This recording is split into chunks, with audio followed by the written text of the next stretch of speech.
Chapter 10-12. Coach Ling, it's Christmas in 2 days. Let's go on a date.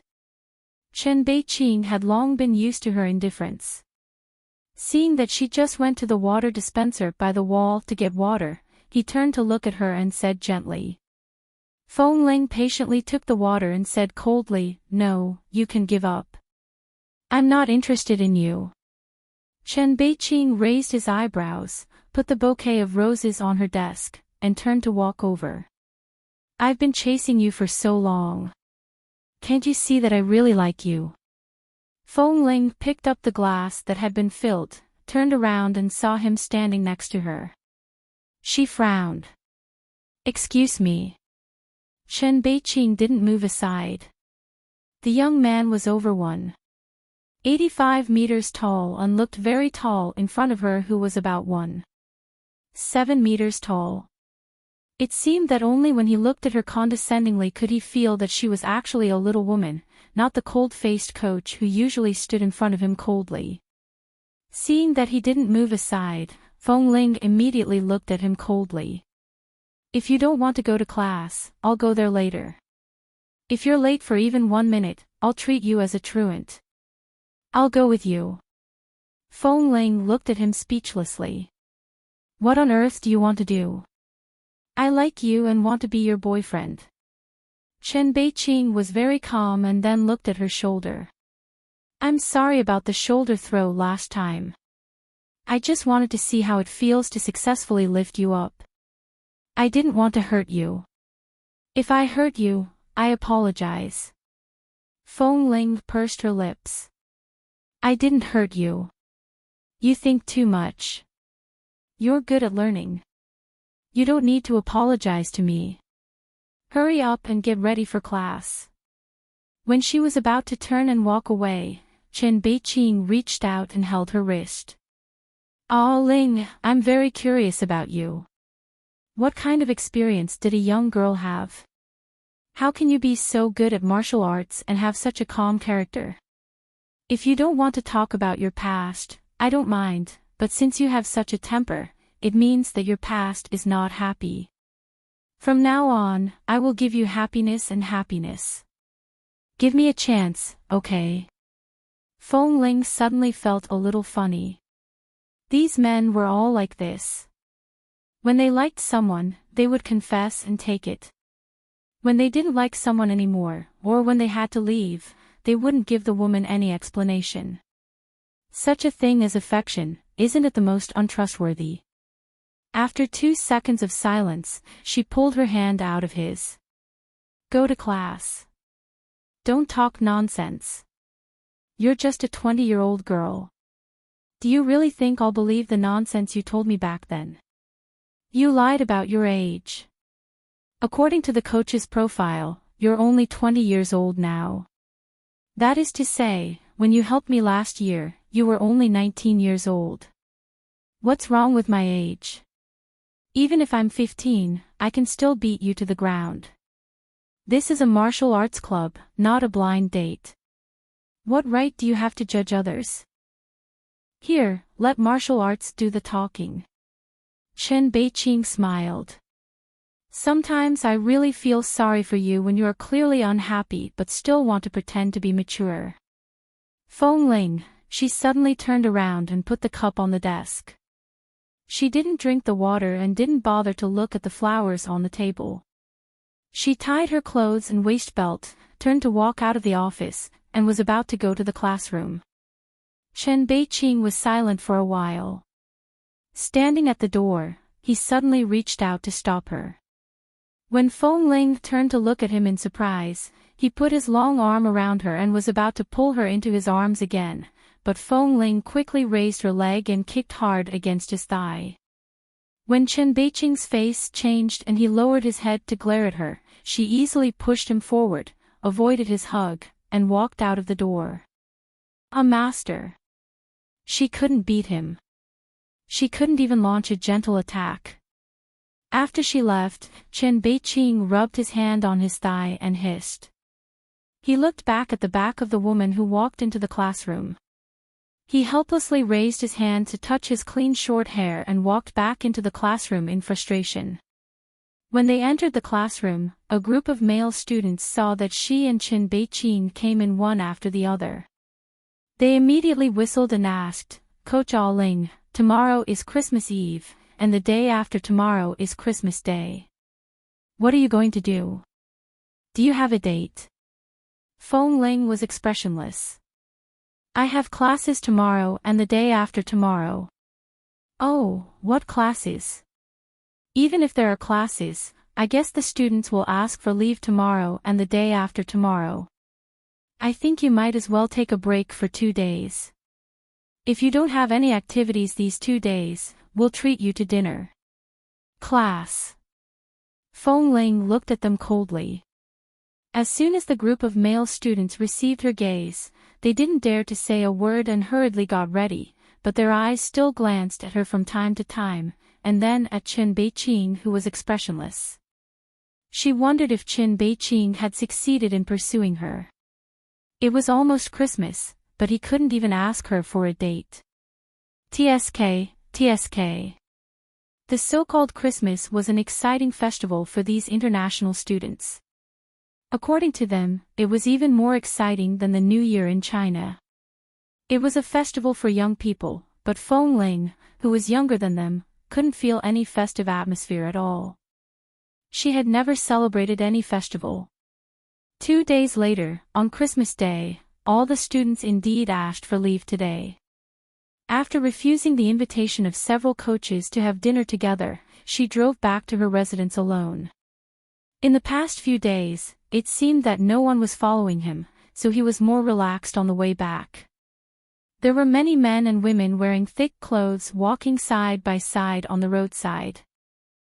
Occasionally, he would pass by a huge Christmas tree, and he could often see couples from all over the world hugging and kissing under it. The whole street was full of red Santa Claus going out at night. Just like this, she watched the neon scenery and the crowd along the way until she drove back to her apartment. There were all kinds of colorful lights and a beautiful Christmas tree downstairs. After getting out of the car, Feng Ling looked at the Christmas tree over there. It seemed that every time there was such a lively festival, she could feel that she didn't fit in with this world. Walking towards the Christmas tree with all kinds of colorful lights hanging on it, she looked up at the big star at the top of the tree. Next to her, a little girl wearing a snow-white dress ran past with a big red apple-shaped light in her hand. As she ran, she turned around and told her parents her wish for this year in English. It seemed that they were all very happy. It seemed that no matter if it was lovers, friends, family, colleagues, or classmates, they would all have all kinds of people to accompany them.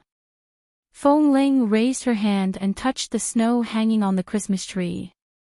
It was cold to the bone. Just as she was about to turn, she suddenly saw a figure from the corner of her eye. Chapter 1013. She even thought her eyes were playing tricks on her. In this world of ice and snow, the white fog drifting out of her mouth obscured half of her vision. Feng Ling narrowed her eyes and carefully looked in that direction but saw nothing. Her eyes darkened, and she turned to look at her surroundings again. Still, there was nothing. There shouldn't be anything. She turned to leave the Christmas tree, bought a bowl of instant noodles at the convenience store downstairs, and then returned to her residence. The elevator reached the 15th floor. The moment she stepped out, she sharply raised her eyes to look at the man standing in front of her residence. The man was dressed in black casual sportswear. His hands were in his trouser pockets, and he leaned against the door leisurely. When he heard the elevator door open, he raised his eyes to look at her. His gaze shifted from her startled and cold gaze to the instant noodles in her hands. "You only bought one for me." The man raised his cold brows slightly. His words sounded as though they hadn't seen each other for 2 years but had just been separated for 2 days.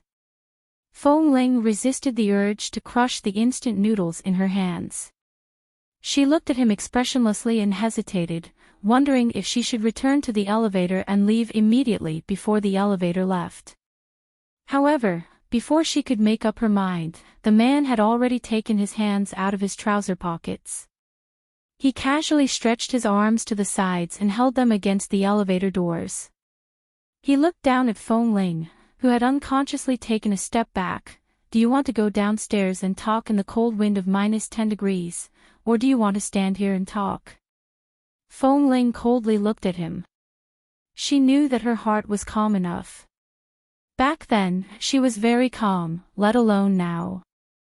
However, Li Nanheng's sudden appearance was indeed unexpected to her. So, a few days ago, he had already come to Boston. In the past few days, when she felt someone behind her, it was him. She did not speak. She glanced at the number on the elevator door and said heavily, "Move." Li Nanheng looked at the expressionless little woman and watched her deeply. As she wished, his hand moved away from the elevator door. Feng Ling directly walked out through the gap in front of the door. She placed the instant noodles in her hands on the shelf in front of the door but had no intention of opening the door to enter. "What are you doing here?" She faced the door with her back to the man behind her. There was no warmth in her voice. "She's been missing for 2 years. I've been searching for her for 2 years. It's as if she had vanished from the face of the earth." Suddenly, one day, she appeared in all the major magazines as the national women's close combat champion. "Tell me, why am I here?" The man's voice was right behind her. His tone was calm as if everything that had happened in the past 2 years had passed. As long as he found her now, everything would be fine. Feng Ling had a million pills of regret in her heart, but it was useless.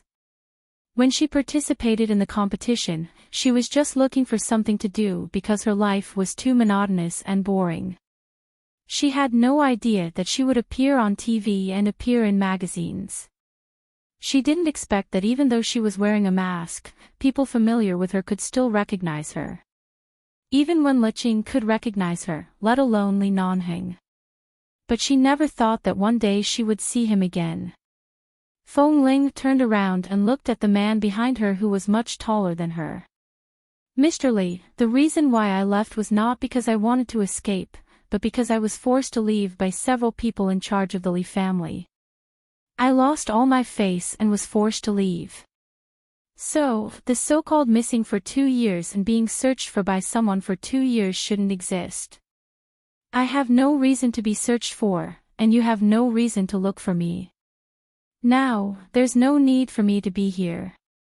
Looking at the young and inexperienced short-haired girl in the past, she had transformed into a petite woman with short hair over her ears in 2 years.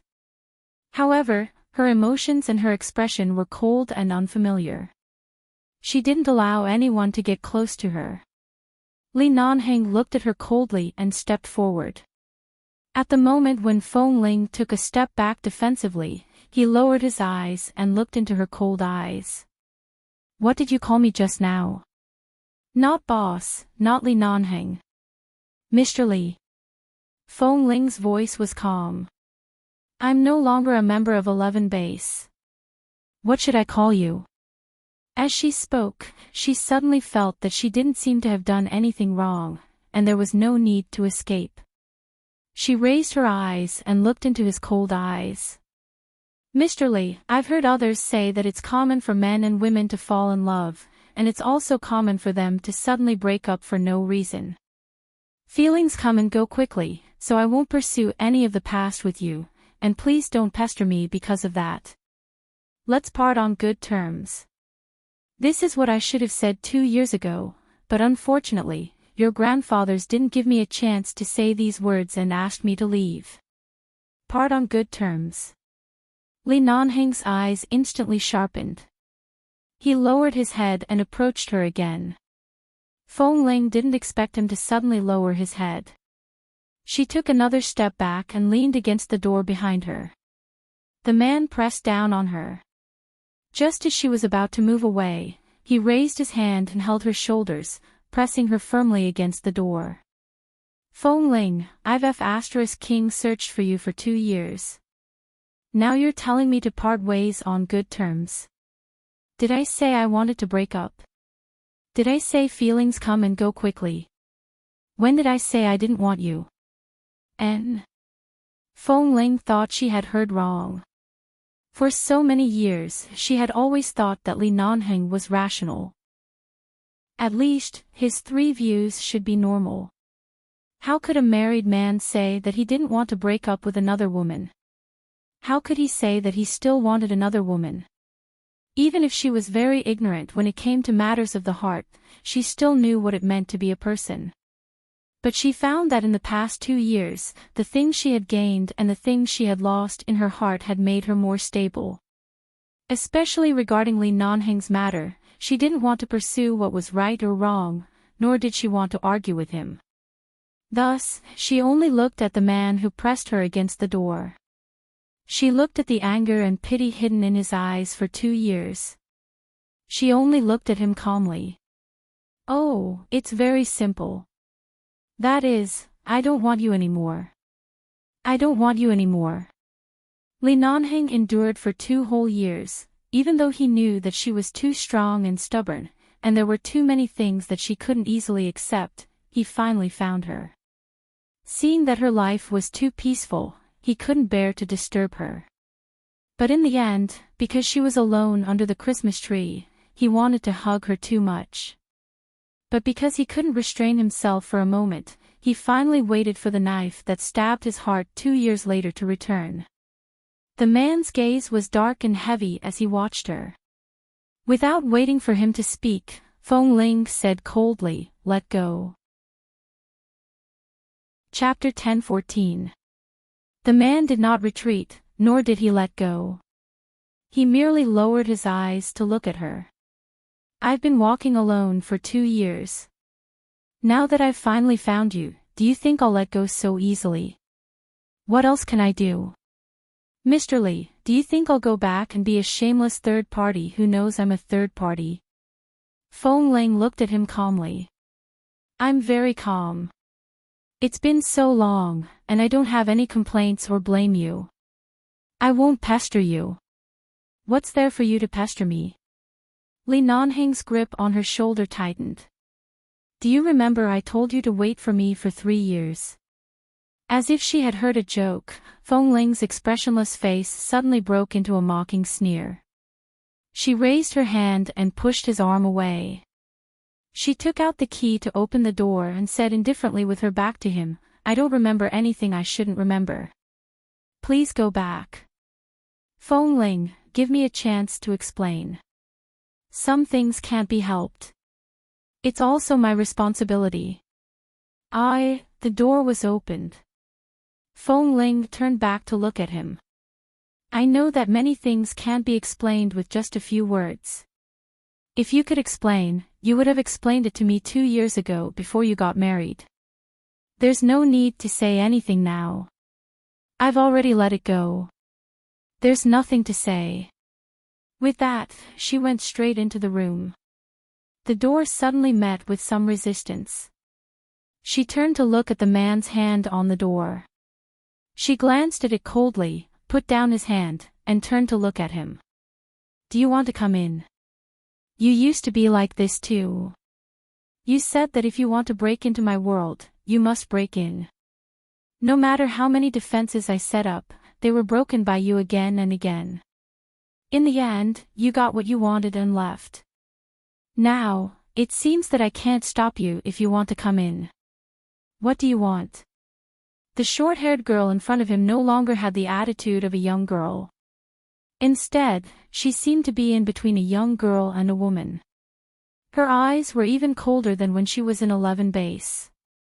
In that coldness, there was a lot of experience and firmness that he had never experienced, and even a lot of calmness that he didn't want to see. Anger and haggling were the signs of deep love. Deep fear, hatred, and resentment were also signs of love. But there was nothing in her eyes. It was so faint that not even a trace of his existence could be found. Li Nanheng slowly put down his hand, looked at her for a long time, and said hoarsely, rest early. Feng Ling did not reply. She slammed the door with a bang and locked it from the inside, completely blocking the man's line of sight. Usually, this room was very quiet, but tonight, it seemed to be very lively outside. Because of this, her room was even quieter. It was unusually quiet. Feng Ling stood at the door and didn't even look at the closed door behind her. The next morning, the post-holiday atmosphere continued. When the curtains were drawn, one could see the world of ice and snow outside. There were also many couples who had woken up early, wearing thick clothes and jogging outside. The lights on the Christmas tree from last night had been turned off, but the colorful decorations on it still shone with all kinds of dazzling colors in the morning light. Feng Ling didn't have much to do in the morning. Most of her classes were after 10 in the morning or 1 in the afternoon. She fried an egg for herself and baked 2 pieces of bread. She casually smeared some blueberry-flavored jam, put a piece of vegetable leaf and a slice of ham on it, and cut it into pieces to eat as a sandwich. After eating, she put on her coat and prepared to go out for a run. Although she had already left the base and did not need to train every day, her living habits had long been formed. The exercises she taught the students in class every day were not enough. She still needed to run 2 or 3 kilometers every morning to feel comfortable. She had just opened the door and was about to step out when out of the corner of her eye, she suddenly saw the figure standing in front of the window by the corridor. She raised her eyes and saw Li Nanheng standing there. The man's back was against the morning light outside the window. She was startled, looked down at the time on her wrist, and then looked at the man. Hearing the door open, Li Nanheng turned to look at her. "Did you sleep well?" She saw that the man was still wearing the same clothes from last night and smelled some smoke. She turned to see that there were a few more cigarette butts on the smoking box by the elevator. "You were here last night?" She turned back to look at him. At this moment, the man's back was facing the morning light outside the window. He looked at her and did not admit or deny it. He only said, "At least I didn't disturb your rest last night." Feng Ling looked at him speechlessly, her eyes still cold. "So you released secondhand smoke at my door?" Li Nanheng's cold brows moved. He raised his eyes to look at the air conditioner and the passage that released the smoke. "I saw the word smoking area written on the side of the safety stairs. Besides, your door is very good. The secondhand smoke shouldn't affect you." Feng Ling really admired Li Nanheng's shameless behavior. She held the door handle. "Why are you waiting at my door?" "I have to go to work. I don't have time to deal with you." "Didn't I let you go last night?" "Did I say I was leaving?" Feng Ling frowned. "So I don't want to talk to you. I've said everything I should say last night. I'll say it again. I've already let it go. I don't want to mention anything about the past. I have to go to work now." The man put one hand in his trouser pocket. He first lowered his head and smiled. Then he raised his eyebrows and turned to look at her. "I don't want to talk to you now. You go to work. I won't disturb you. Then you can leave." "I'll go where?" "Go back to the hotel, back to Los Angeles, back to the car, or back to where everything belongs to you. Go wherever you want. It has nothing to do with me.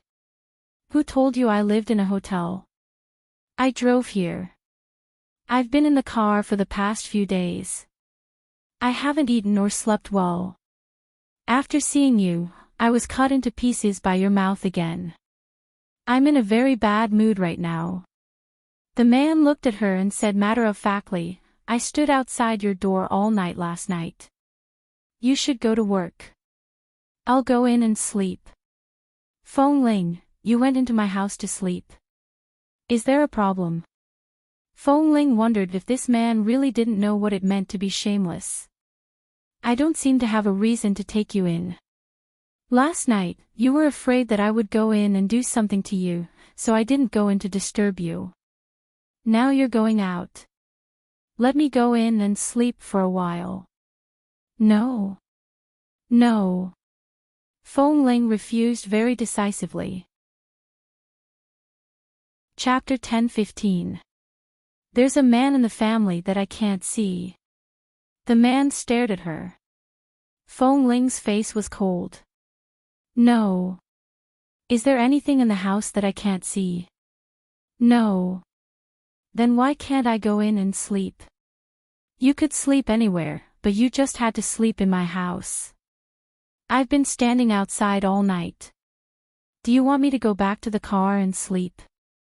That's your business. I don't care. Li Nanheng looked at her for a while and coughed lightly. All right, I'll go back to the car. She saw that the man was indeed thinner than 2 years ago. It was not that his figure was thin. His figure had always been perfect, but his entire body felt thin. Obviously, he had not been living well in the past 2 years, and he really did not rest well in the past few days. Feng Ling looked at his back and did not feel her heart soften. She just looked at the many cigarette butts, the man's slightly messy hair, and his slightly haggard face.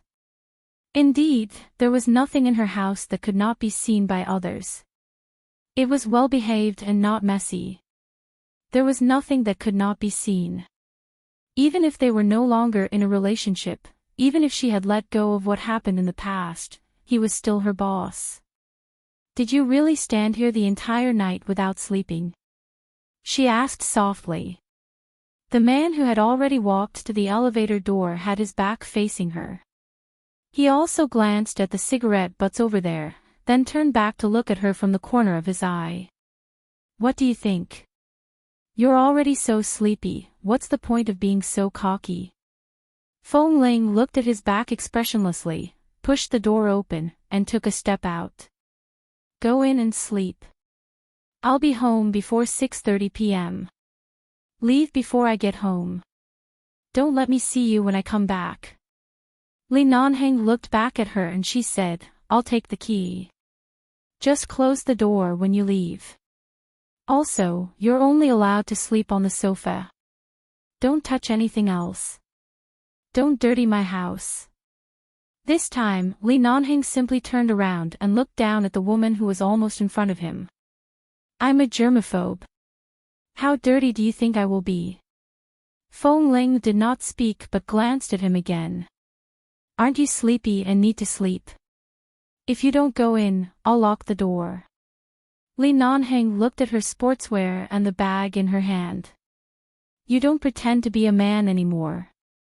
Why are you still so rude? Feng Ling couldn't be bothered with him.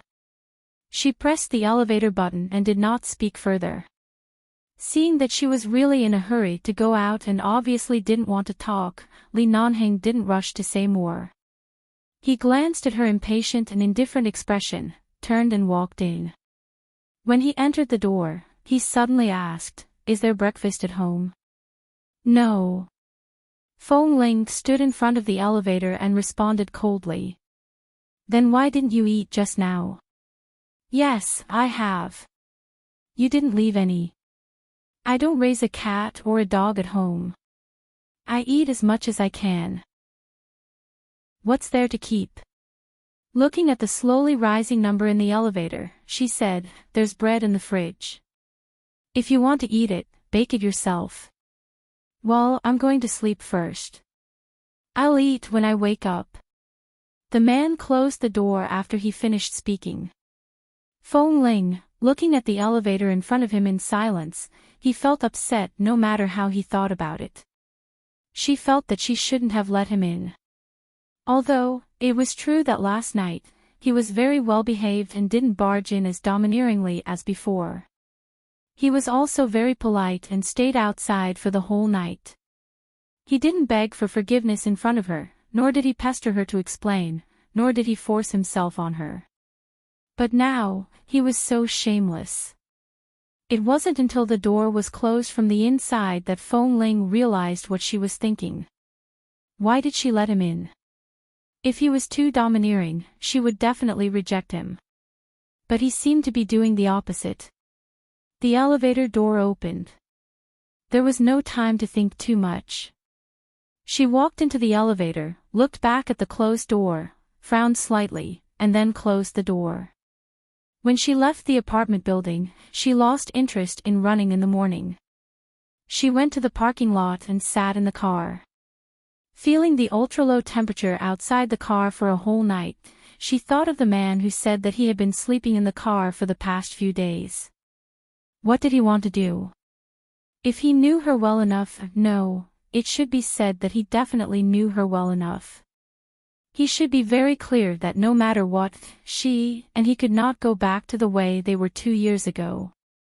It was also impossible for her to have any ambiguous feelings with a man who was already married, or to have feelings that were beyond reason. He should know that there was no need for him to stay here because there would be no result. 6:00 in the evening. It's time to get off work. Why haven't you left today? The head coach had just finished the last class of the day. When he entered the office, he saw Fong Ling sitting in front of the computer with a cup in her arms. Fong Ling looked up at him. Nothing. Sit in the office for a while. The weather is so cold. Why are you sitting here? It's so warm at home. The head coach smiled. Did you drive here? Do you need me to send you back? Yes, I can go back by myself. Fong Ling put down the cup and looked at the time. I'll leave at 6:30. The head coach looked at her again. Are you feeling unwell? No. Usually, you go home on time after getting off work. Why don't you want to go back today? Fong Ling didn't answer but smiled slightly and still didn't speak. She was not sure whether Li Nanheng had left or not, nor did she know if he had woken up. She felt that if she went back a little later, she might be able to miss him, but she was not sure. She would delay as long as she could. She already regretted letting him in. If it weren't for the fact that the weather was too cold, she would have strolled outside all night. It was 6:40 p.m. The lights inside and outside the martial arts club had been turned off, leaving only the office open. The area around the Polytechnic University was a school district with a very strict management system. Some of the martial arts dojos and the like must strictly follow the prescribed time to rest. If they continued to keep the lights on, they might be suspected of increasing the class time and might be investigated. Seeing that she couldn't delay any longer, Fong Ling got up to pack up and drove home. When she drove to the apartment, she looked up and found that the lights in the room were dim. Did this mean that Li Nanheng had already left? After staring up for a while, Fong Ling hesitated and got out of the car to go home. When she arrived at the door, she opened the door with the key and walked in. Looking at the dark room, she raised her hand and touched the wall. With a "pa" sound, the lights in the small living room suddenly turned on. Chapter 10:16. The moment the light returned, a man was lying on the small sofa that had always been empty. The moment the light came on, it was clearly too bright. The man frowned and casually grabbed a white pillow on the white carpet. He pressed it against his face and continued to sleep. The moment the light came on, it was clearly too bright. The man furrowed his brows and casually grabbed a white pillow on the white carpet. He pressed it against his face and continued to sleep. Fong Ling saw that he had not left and immediately stared coldly at the man on the sofa. She did not speak but raised her hand and placed it against the wall. She abruptly turned off the light. 5 seconds later, she turned it back on, turned it off, and turned it on again. After flashing for more than 10 times, the man finally could not take it anymore. He grabbed the useless pillow on his face and turned to look at her. What are you doing? Aren't you afraid that the light will be broken? Didn't I tell you that I would be back after 6:30 p.m.? I told you to leave before I came back. Isn't it enough for you to sleep here for a whole day? This time, Feng Ling turned on the light again and moved her hand away from the wall. Her expression was clearly not kind. Li Nanheng sat up on the sofa and raised his hand to push aside his slightly messy hair. He opened a pair of eyes that appeared to be very sleepy to say, "I slept for a while when I came in this morning. Someone is renovating next door, so I didn't sleep well. In the afternoon, I studied your toaster for a long time and didn't eat anything. I slept with an empty stomach until now. I'm guessing that I'm physically weak, so I slept for a long time and didn't wake up." Feng Ling, what a wonderful reason. If she didn't know how domineering and shameless Li Nanheng was, she would have really believed him. Seeing her standing in front of the door with a cold expression, Li Nanheng leaned against the sofa as if he hadn't slept well. The man who was nearly 1.9 meters tall sat on such a small sofa. He felt that he could stretch his legs out of the edge of the carpet. He leaned his head against the back of the sofa lazily and said hoarsely, "Someone really renovated it." Feng Ling had just said that she had lived here for so long and had never heard of anyone renovating. However, before she could speak, she suddenly heard the loud sound of an electric drill hitting the wall next door. She swallowed the words that were about to come out of her mouth. After restraining herself for a few seconds, she said, "No matter what, you've rested here. It's time to go." Li Nanheng stood up. Feng Ling saw that his black sportswear jacket was thrown to the side and that the iron-gray t-shirt on his body was slightly wrinkled due to sleeping. However, the wrinkles were inexplicably sexy, and the man's strong collarbone was almost exposed. Feng Ling calmly shifted her gaze away. "I'm going to wash my face." Li Nanheng did not say much and turned to enter the bathroom. At first, Feng Ling did not speak. However, when the man was about to enter her bedroom, her gaze suddenly changed. She abruptly raised her eyes to look over. Seeing that the man had already entered, she hurriedly followed him. By the time she reached the bedroom door, the man had already stepped into the bathroom. He was about to turn on the faucet when he saw something from the corner of his eye and turned to look. Feng Ling was about to shout, "Don't look." However, when the words were about to come out of her mouth, she felt that these two words were very strange. She couldn't help but stiffen. As expected, she saw the man's back stiffen for an instant. She was no longer dressed as a man. Although she wore sportswear every day, at least her underwear was normal. Every day, her underwear that she washed would be hung on a small drying rack above the bathroom. Right now, there were two sets of underwear on it, one white and the other flesh-colored. There was also a set of black sports-style underwear that she was wearing. Li Nanheng was only stunned for a moment. It seemed that he had long been used to having no taboos wherever Feng Ling was. After all, she had never had these things in her room before. He turned to look at Feng Ling, who was looking a little awkward. Feng Ling was only embarrassed for a moment. She glanced at the faucet by his hand. "After washing your face, hurry up and leave." Li Nanheng did not say anything. He washed his hands in the slightly cold water for a while before lowering his head to wash his face. Feng Ling could not be bothered to look at him.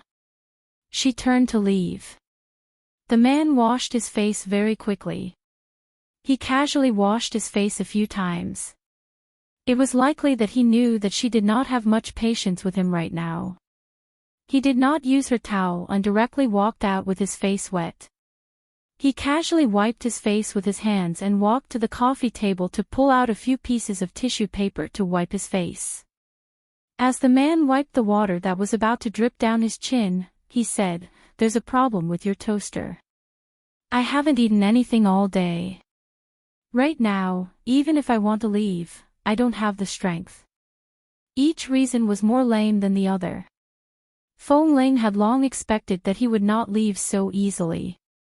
However, she also lost her patience. She walked to the sofa, picked up his coat, and threw it on him. "Even if you have to crawl, you have to get out." Li Nanheng received the coat and casually placed it in the crook of his arm. He then looked at her. So heartless. Feng Ling sneered.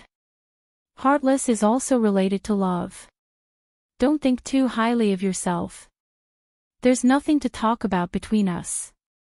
It's just that there's no need to keep a distance between us. Mr. Li, on account of the fact that you were my boss and that you took good care of me, I allowed you to come in and sleep for a day. However, I'm sorry, you have already exceeded my tolerance. Li Nanheng smiled. He suddenly threw the coat in his hand back onto the sofa. The smile in his eyes was gone. He looked at her and his voice was cold and angry. Your tolerance. What did you think the 2 years you were missing meant to me? The base chased you out, and you ran away without a word. You didn't even think to look for me. Why would I look for you? Did you abandon your new wife, put aside your honeymoon period, and return to the base to save me? Feng Ling looked at him coldly.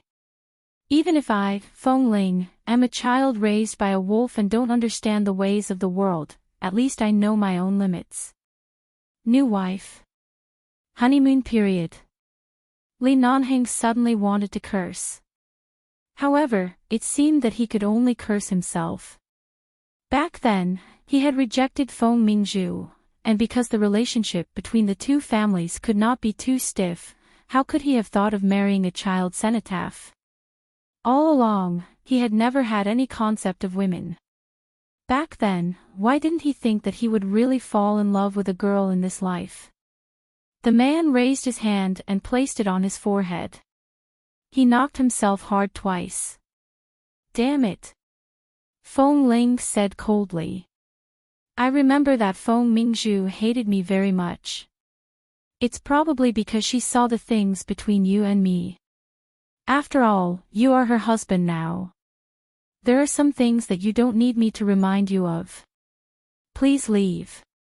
Li Nanheng gritted his teeth. I didn't marry Feng Mingzhu. Chapter 10:17. Feng Ling looked at him indifferently. No matter who you marry, it has nothing to do with me. She bent down and picked up the pillow from the ground. Then, with a look of disgust on her face, she turned around and threw it into the dirty laundry basket, as if it couldn't be kept in her house unless it was washed. Looking at the little woman's obvious movements, every movement expressed her disgust, impatience, and disgust towards him. Li Nanheng suddenly recalled the day when he was not in the base. For the next 700 days and nights, he couldn't sleep at night whenever he thought of it. She drank an entire bottle of brandy alone and was thrown to the ground in public the next day. All her secrets and truths were revealed. All her face, all her dignity, and everything she insisted on were completely destroyed. Thinking about all of this, all of his unwillingness seemed to have turned into the fact that he deserved it. The man threw down his coat again. None of your business. Since you insist on looking at the past in this way, fine, I won't force you. Let's go for a meal. Feng Ling looked at him as if he was crazy and refused. I don't want to eat it. Li Nanheng didn't force her. He simply sat back on the sofa. Then I'll order takeout. I'll leave after eating. Before this, Feng Ling didn't believe that Li Nanheng would be so shameless. She looked at the man on the sofa coldly. Do you want to be a rogue to the end? The man crossed his legs calmly and answered, Can you beat me? Can you even push me? All the military and police in the United States are related to 11 base. Do you think you can get me away even if you call the police now? Let's order takeout. The man's tone was lazy and indifferent. He just sat on her sofa and didn't leave. Feng Ling took a deep breath and suddenly turned into the kitchen. She threw the remaining pieces of bread in front of him and placed a bottle of jam heavily in front of him. Eat. We'll leave immediately after eating. Li Nanheng glanced at the two things on the coffee table. He was not picky about food. He reached out to pick them up and looked at them. You let me eat this at noon, but I didn't eat it. Now you want me to eat it at night? Do you want to eat or not? If you don't want to eat, scram. Feng Ling's patience had reached its limit. Looking at this man who was even more shameless than 2 years ago, all her composure and indifference instantly turned into a violent emotion. She really wanted to kick him down from the 15th floor. Li Nanheng did not look at her. He casually picked up the bottle of jam, glanced at it and smiled. Blueberry. Feng Ling didn't have many sentimental feelings, but when she heard this, she suddenly remembered the blueberry cake he took her to eat. It seemed like she used to have a slight preference for blueberry-flavored things, but for some reason, it became an obsession. Everything seemed to be fixed on blueberry as the only option. She did not speak but glanced at the time. Can you finish it in 10 minutes? The man smeared the blueberry jam on the bread. In fact, the bread had been in the fridge for a whole day. It was not baked or heated. Even if it was not hard, it was definitely very cold and uncomfortable to eat. The man, on the other hand, took a few bites and ate the 2 pieces of bread with a bit of jam. Then, he continued to smear on the bread.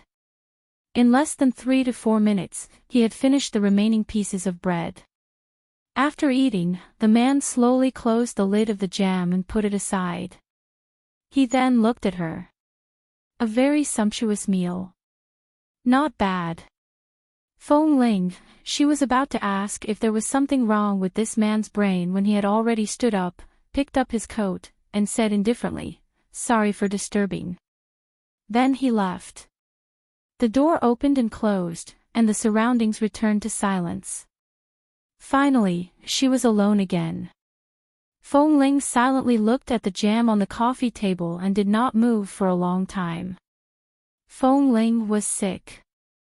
All the students were surprised to learn that Coach Ling, who had never taken a leave since working in the martial arts club, was sick and even took 2 days off. They wondered if something had happened. And the real reason was that after Li Nanheng left that night, Feng Ling always felt that the room was filled with that man's smell.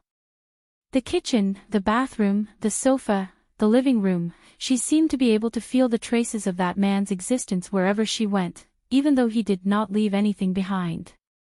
So, on that cold night, she opened all the windows in the room, trying to release the man's unique smell and the faint scent of tobacco.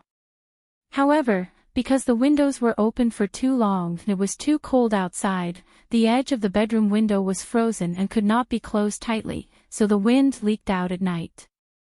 Feng Ling's bed was facing that window, and unfortunately, she caught a cold from the cold wind that leaked in that night.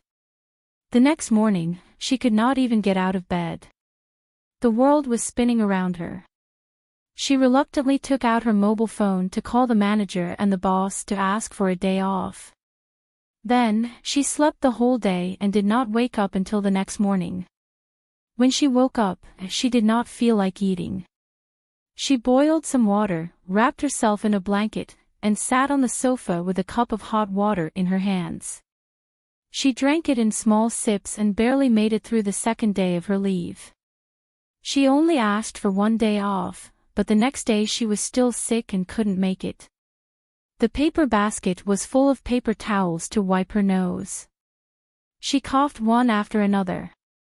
She had never been so sick because of a cold since she was a child. She slept on the sofa for another day. That night, Feng Ling was about to go to the bathroom to take a hot bath to get rid of the illness, when suddenly there was a knock on the door. She was now very concerned about people who would suddenly knock on her door. Hearing the knock, she frowned and subconsciously didn't want to open the door. She just wanted to pretend to be dead in the room. The person outside knocked for a while but didn't hear any movement inside, so she quieted down. Just when Feng Ling was about to return to the bedroom, the phone on the bed suddenly rang. She walked over while sniffling. It turned out to be a call from Chen Beiqing. She picked up the phone in doubt. Hello. Why don't you open the door? Aren't you sick and resting at home? The person who knocked on the door was classmate Chin. Feng Ling paused and turned to walk out. When she opened the door, she saw Chen Beiqing standing outside, holding the phone that was talking to her. The moment he opened the door, he saw Feng Ling's slightly red nose. Chen Beiqing raised his eyebrows. Are you really sick? I thought you were hiding from me. I want to chat with more like-minded people about, young Master Mo, have you kissed enough, talk about life, and find a confidant. Chapter 10:18. You think too highly of yourself. Would I not go to work just to avoid you? I'm someone who never asks for sick leave. Is there a need to do this? That's why I specifically asked the manager for your address and came over to take a look. Chen Beiqing didn't feel hurt by her direct retort. He smiled and raised a bowl of ginger soup he bought from outside. Drink some ginger soup if you have a cold. When I was in China, every time I had a bad cold, the auntie at home would force me to drink this. Although it tastes bad, it really has a good effect on colds. Feng Ling glanced at it and reached out to receive it. All right, thank you. I'll leave the ginger soup. You can go back. Chen Beiqing didn't dare to enter her place, but he still raised his eyebrows. What? Am I going to eat you or what? I can't beat you. A starving camel is still bigger than a horse. Even if I catch a cold, I still can't beat you. What are you afraid of? It's not that I'm afraid. I'm a coach, and you're a student. We still have to follow the etiquette, Feng Ling said calmly. Is there anything else? If there's nothing else, I'm closing.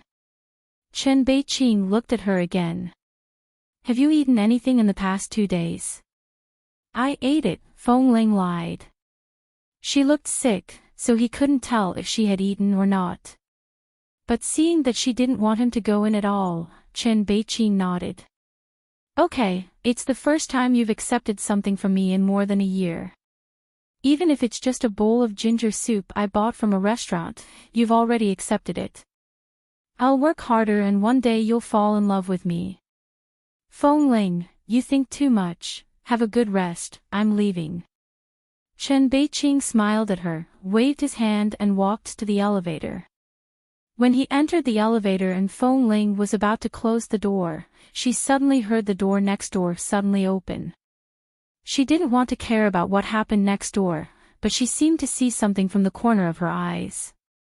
She abruptly paused and turned her eyes abruptly. Li Nanheng, who would never appear here again, was standing at the door next door. He pushed the door open with one hand and held his coat with the other. He seemed to be preparing to go out, but his gaze paused on the bowl of ginger soup in her arms.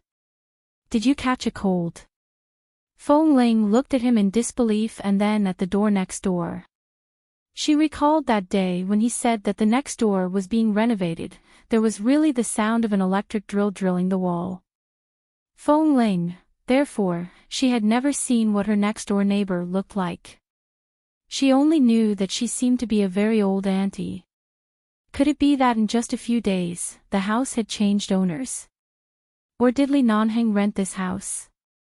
Otherwise, how could he appear next door? Moreover, it was clear that he had been staying here for the past 2 days. There was only a wall between his bedroom and hers. He had never left. He was the one who hired the renovation that day. Li Nanheng walked over and Feng Ling abruptly returned to her senses. She looked straight at him. What are you doing here?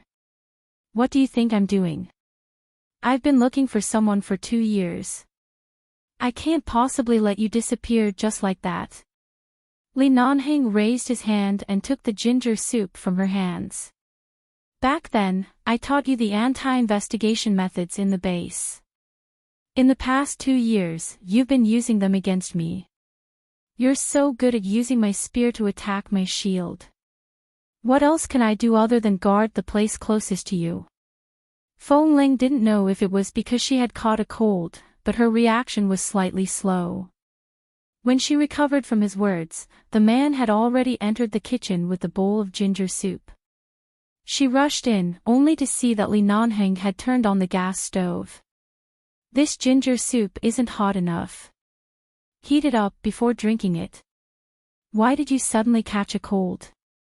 I didn't see you come out for 2 days. I thought you were on vacation.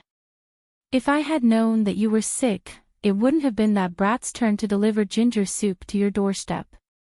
Hearing the uneasiness in the man's tone, Feng Ling suddenly realized that Li Nanheng seemed to have changed. However, she couldn't tell what had changed, nor did he seem to have changed. However, although he was domineering, he suddenly had a sense of propriety. He wouldn't force her to do anything when she didn't have any feelings for him or even when he was already married. Or rather, he had something he was afraid of. Therefore, when it came to matters regarding her, he was no longer so straightforward. Instead, he treated her carefully, afraid that if he really ignited her fire, she would disappear completely. She couldn't describe what kind of feeling this was. In any case, looking at the man who was heating up the ginger soup for her, Feng Ling raised her hand to touch her forehead. She didn't want to speak. He had already moved next door. If she still said that she wanted to chase him away, it would be a joke. At most, they were only a few meters apart. He was still next door. Crazy. She really wanted to curse. However, right now, regardless of whether it was her strength or energy, she didn't have the strength to fight with this man. She simply didn't speak and sat on the sofa. She wrapped herself in the blanket and coughed a few times. A few minutes later, the man brought out the heated ginger soup and placed it on the coffee table in front of her. Drink it. Feng Ling coughed again and raised her eyes to look at him. The house next door, did you rent it or buy it? What's the difference? That's right. If he wanted to continue living here, whether it was renting or buying, he had his ways. After all, he was the young master of the Li family. Power and money were nothing to him. He was nothing like the ants in the world she had seen in the past 2 years. She raised the bowl to her mouth and the man reminded, "Be careful, it's hot." She paused and lowered her head to blow on the edge of the bowl. The brat who brought you the ginger soup earlier, what's his relationship with you? Li Nanheng stood opposite her and watched her holding the bowl and wrapped herself in the blanket. He asked with a heavy voice. As Feng Ling blew on the bowl, she lightly replied with a nasal voice, "He's my student." She didn't need to explain too much about herself.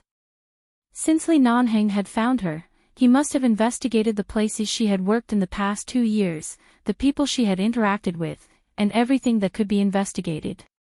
He must also be very clear about her current identity and job. Student.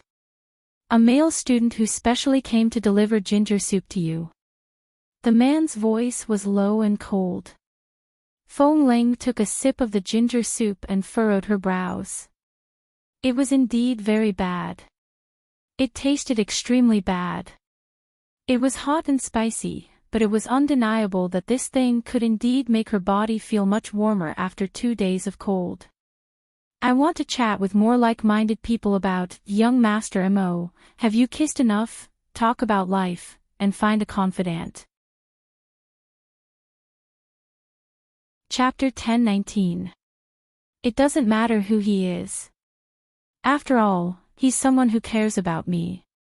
It doesn't seem like there's a need to be antagonized by anyone. Feng Ling's tone was direct. After taking another sip, she said, "Mr. Li, although I know my words may not have any effect, I advise you to take a clear look at yourself. Don't live next door to me anymore. Los Angeles is where you should go. This is Boston. Do I need you to tell me where I should go?" The man looked as if he knew what was going on. He didn't ask any more questions about the girl who gave him the ginger soup. However, his eyes were still filled with displeasure. He glanced at the time and picked up the keys she had left on the shoe rack in front of the door. "Why are you taking my key?" Feng Ling saw the man's movements. "You don't know how to go out and buy medicine when you're this sick. I'll go buy medicine for you." "Then why did you take my keys? What if you pretend to be dead inside and refuse to open the door for me after I buy the medicine?" The man said matter-of-factly. Feng Ling looked at him coldly. "You know I don't want to see you, but you still insist on pestering me. How come I didn't know that apart from being shameless, Mr. Li is also as hard to get rid of as sticky candy? You finally admit that you dumped me." The man glanced back at her. Just as Feng Ling was about to flare up, he opened the door and walked out, closing the door. The door was shut without hesitation. Of course, because he had the key. However, when the door was closed, Feng Ling's expression was inexplicable. What was going on? In a relationship, shouldn't the first person to betray be the one who did the wrong thing? Why did Nanheng look as if she had dumped him? Feng Ling rolled her eyes at the door and raised the bowl in her hand to drink it up. In the end, she suddenly felt so hot and spicy that her whole body stiffened. She resisted the urge to spit it out and forced herself to swallow it. Half an hour later, the man opened the door as if he was opening his own house. Most of the apartment buildings near the Polytechnic University were slightly older. Some of them didn't have electronic room cards or fingerprint locks, so keys were needed. Hearing the movement of the keys in the man's hand, Feng Ling, who had finally finished the bowl of ginger soup, glanced at him and stood up to snatch the keys and the 2 boxes of medicine from his hand. "All right, I'll take my medicine before I sleep. You can go." Li Nanheng only raised his hand slightly, and her hand missed his. She failed to grab the keys and stumbled and almost fell into his arms. Feng Ling hurriedly took a step back and raised her eyes to look at the thing in his hand. She pursed her lips and her eyes were slightly impatient, but she could not be bothered to argue with him. The more she argued with this kind of man, the more excited he would be. She turned and walked back without looking at him. She remembered that the reason she had caught a cold was because of the man's smell in the room, which made her unable to sleep well.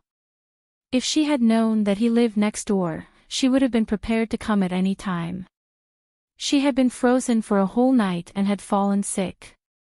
Li Nanheng threw the keys back on the shoe rack, put the medicine on the coffee table, and poured her a glass of water. "You just drank the ginger soup. Take the medicine in half an hour. Take the cold medicine and the anti-inflammatory medicine separately. If you don't remember to take it before you sleep, I'll call to remind you. You know my current phone number?" Feng Ling asked subconsciously. "Is it strange?" The man looked at her. Feng Ling turned her head. It was not strange. He was Li Nanheng. Of course it was not strange. Seeing that she was unwilling to speak, Li Nanheng did not say more. He just walked around her room and said, "You haven't been out for 2 days. How did you catch a cold?" This was a very stupid and embarrassing reason, so Feng Ling did not say it. Li Nanheng had already entered her bedroom and checked the windows inside. The windows were now tightly closed and there was no air leaking in. However, the air was stuffy. He adjusted the air conditioner to a suitable temperature and looked back at the bathroom with the light on. He walked into the bathroom. Perhaps he did not think of anything, but he subconsciously glanced at the drying rack above. The 2 sets of cute underwear that had been hanging there had been put away.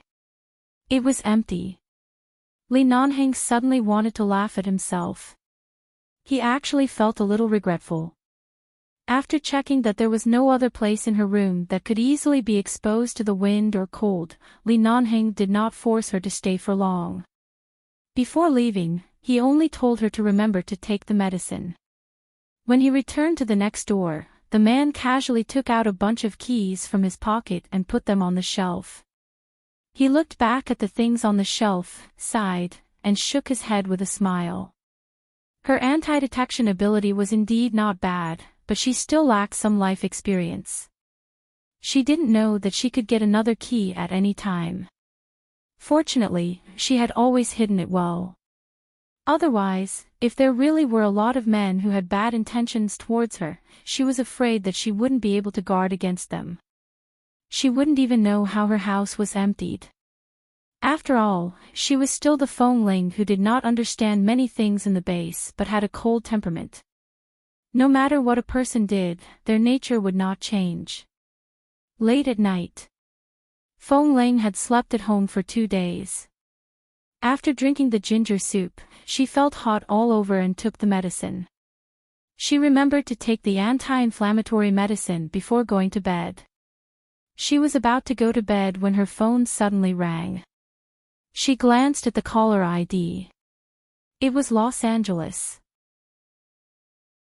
Without thinking, she knew it was the man next door. She did not answer it but hung up and went to take the medicine. After taking the medicine, she turned off the light and went to sleep. After turning off the light and lying on the bed, she turned to look out the window and saw the light next door. Did this man like living next door so much? Back then, he used this trick to force her to stay next door, causing their daily lives to be inseparable. Now he was playing the same trick again. A married man. How shameless did he have to be to think that he could use the same trick to trap her heart again and again? Fengling retracted her cold gaze and closed her eyes, clearing the man who should no longer exist in her world from her mind. Li Nanheng saw that the light on her side was turned off and glanced at the phone that had been ruthlessly hung up. He put down the phone, opened the window of the balcony, and walked out. The place she lived was very quiet. At 11:00 in the night, not a sound could be heard. The man lit a cigarette, and there was a flickering spark between his fingers. He casually leaned against the balcony and puffed out a cloud of smoke into the night sky outside. He then turned his face to look at the tightly shut window next door and the dark room with the lights turned off. I want to chat with more like-minded people about, young Master Mo, have you kissed enough, talk about life, and find a confidant. Chapter 10:20. 5th door was opened and closed. The door opened and closed. With Fengling's usual vigilance, she would be able to hear what was going on and would wake up. But her body was cold and hot, and she was powerless. She felt as if someone had come in, but she also felt like she was dreaming. In the dream, she seemed to have a slight fever. Someone's hand was placed on her forehead, and not long after, an ice-cold towel was placed on her forehead. She didn't know how long she had been in this dream. She was half asleep and half awake. When she finally woke up again, it was already 9:20 am. She had asked for 2 days off. She had taken the first 2 days off, but she couldn't do it today. She had to attend a class today because several students who had just studied in the martial arts club for half a year were going to participate in a competition at school. School competitions paid more attention to specifications and forms, unlike real international competitions that required full strength. However, because they needed sufficient forms, they needed a qualified rehearsal on some forms and movements. She had to arrange them well today. Fengling sat up from the bed, took a look at the time, raised her hand to rub her still dizzy and swollen forehead, and got up to wash. When she saw the towel folded there in the bathroom, she was puzzled. She usually hung the towel there. Why was it folded here? She reached out to pick it up and found that the towel was still a little wet. She suddenly thought of the dream last night. She had a fever and someone came to take care of her. Was it Li Nanheng? Fengling turned and walked out of the bedroom. She walked around all the rooms in the small house and didn't see anyone else. She remembered that he left before going to bed last night and didn't come again. She had closed the door and he had returned the key. How could he come here? She put it here after taking a shower last night. But it couldn't be folded here, and it couldn't be dry now. She suddenly turned her eyes to the small balcony outside the window. The balcony on the 15th floor was different from the two adjacent balconies in 11 base. The width and distance between them couldn't be crossed easily. This was a matter of life and death. No matter what, Li Nanheng couldn't be so irrational. Then this towel, was it a dream or something? She didn't have much time to think. She quickly changed her clothes and went out. She hadn't recovered from the cold and couldn't drive. She didn't want to be a road killer, so she called a taxi and went to the martial arts club. Classes usually started at 10 a.m., but she was still 15 minutes late. Fortunately, she had called her boss and manager before 10 a.m. to say that she would be there soon, so the students were all waiting for her. After arriving, Feng Ling did not explain her illness. She changed into her usual clothes and entered the classroom. The students were very excited to see her, but they found that Coach Ling, who usually wouldn't sit down for a rest for several hours, had to drink some hot water every 10 minutes or so today, and she had to sit down for a while. Her voice was a little hoarse, and she didn't look very well. There seemed to be some sweat on her forehead. "Coach Ling, are you still ill? Did you catch a cold that bad?" A few students saw that she was in a bad state and couldn't help but say a few words of concern. "I'm fine. It's just a small cold. You guys continue to practice." Feng Ling stood up and walked over. "Remember the posture of your hands and legs. Since you're all international students from China and want to show Asian culture and Chinese martial arts in front of students from all over the world, you've just learned for half a year, so you don't need to learn anything too profound for the time being. Just remember to do every movement correctly. With the classical rhythm of the Chinese style, it will definitely be very shocking. Continue to practice. The time before 12 noon today is all yours. If you can't do it, continue in the afternoon. Practice until you pass. But you look very tired." "I'm fine. I'll sit for a while when I'm too tired." Feng Ling walked to one of the male students and reached out to straighten his arm. "Raise it, straighten it, and lay it flat. Raise it like this, right? Coach Ling, your hands are very hot. Do you have a fever?" The male student looked at her worriedly. Looking at her from such a close distance, he could clearly see that her lips were pale, and her hands were indeed abnormally hot. Feng Ling withdrew her hand and did not say much. She just turned and walked back, saying as she walked, "Why are you all looking at me? Continue to practice." Seeing that she insisted, they had no choice but to continue practicing. Coach Ling's temper was not something they could handle. Although she was younger than them, her temper was not something they could handle, so they continued to practice. Just after an hour of Feng Ling's class, the door of the martial arts classroom was suddenly pushed open with great force. The head coach and the boss of the martial arts club outside were both shocked and obviously failed to stop him. Looking at the tall man who walked in quickly, they looked at Feng Ling, who was sitting in front of the classroom and drinking water with some embarrassment. "Ah, Ling, this gentleman said he came to see you. We said you were in class and it was not convenient for you to see him, but he was very angry and said that you haven't recovered and still have a fever. We actually failed to stop him," they said, actually. Who would have thought that Feng Ling's martial arts skills were amazing? It was really a waste of a talent like her to be a coach in their martial arts club, but they didn't expect that this gentleman seemed to be even better than Feng Ling. The head coach originally wanted to stop him, but he was kicked away and almost lost his life. Men always showed their true abilities, especially those who had learned martial arts since childhood. When they saw someone who was more powerful than them, even if they were not convinced, even if they didn't know what was going on in front of them, they still had some instinctive respect in their hearts and were more curious about who this gentleman was. He didn't seem to show his strength, but he was actually so powerful. Feng Ling. Li Nanheng's voice was unusually anxious.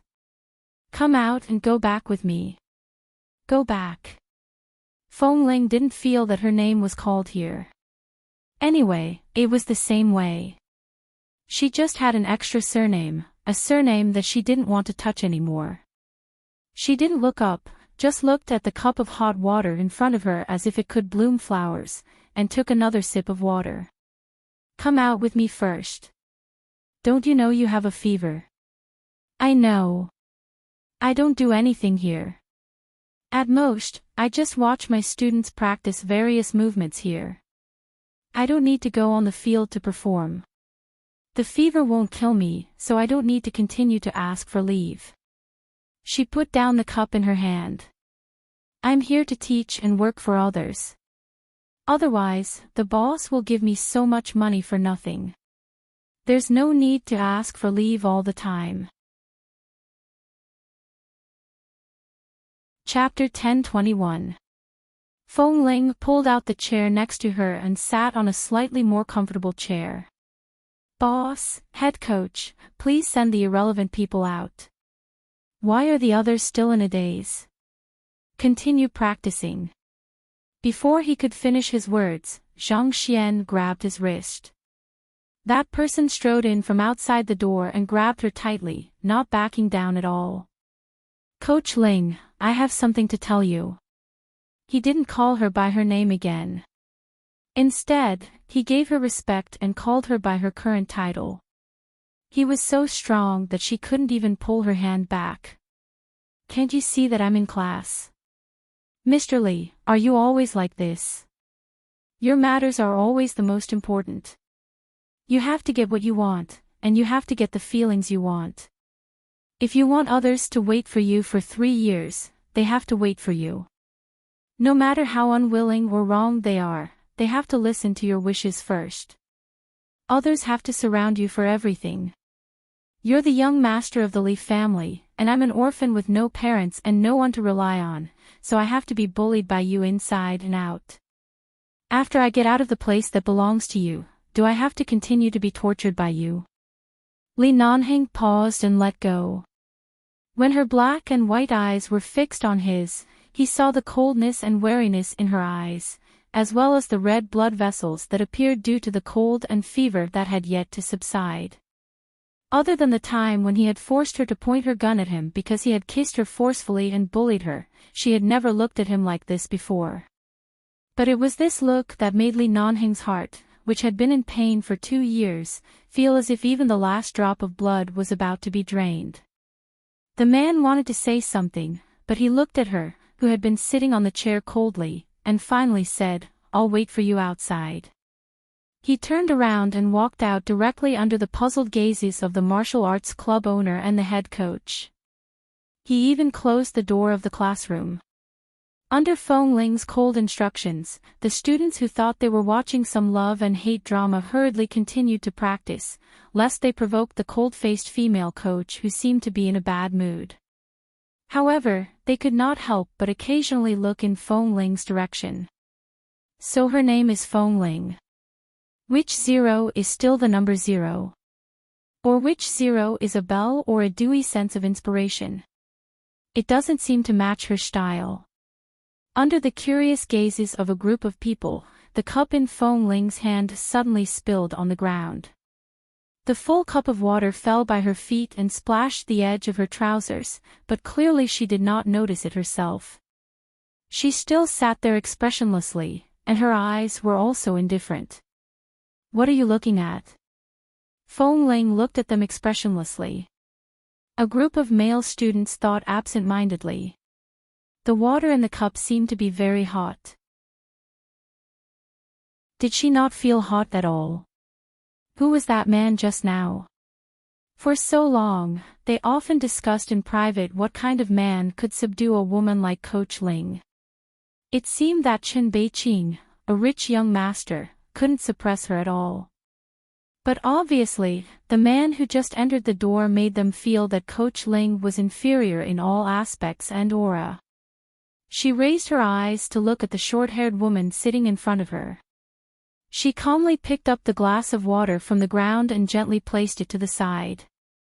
If you keep looking at me, I'm going to dismiss the class.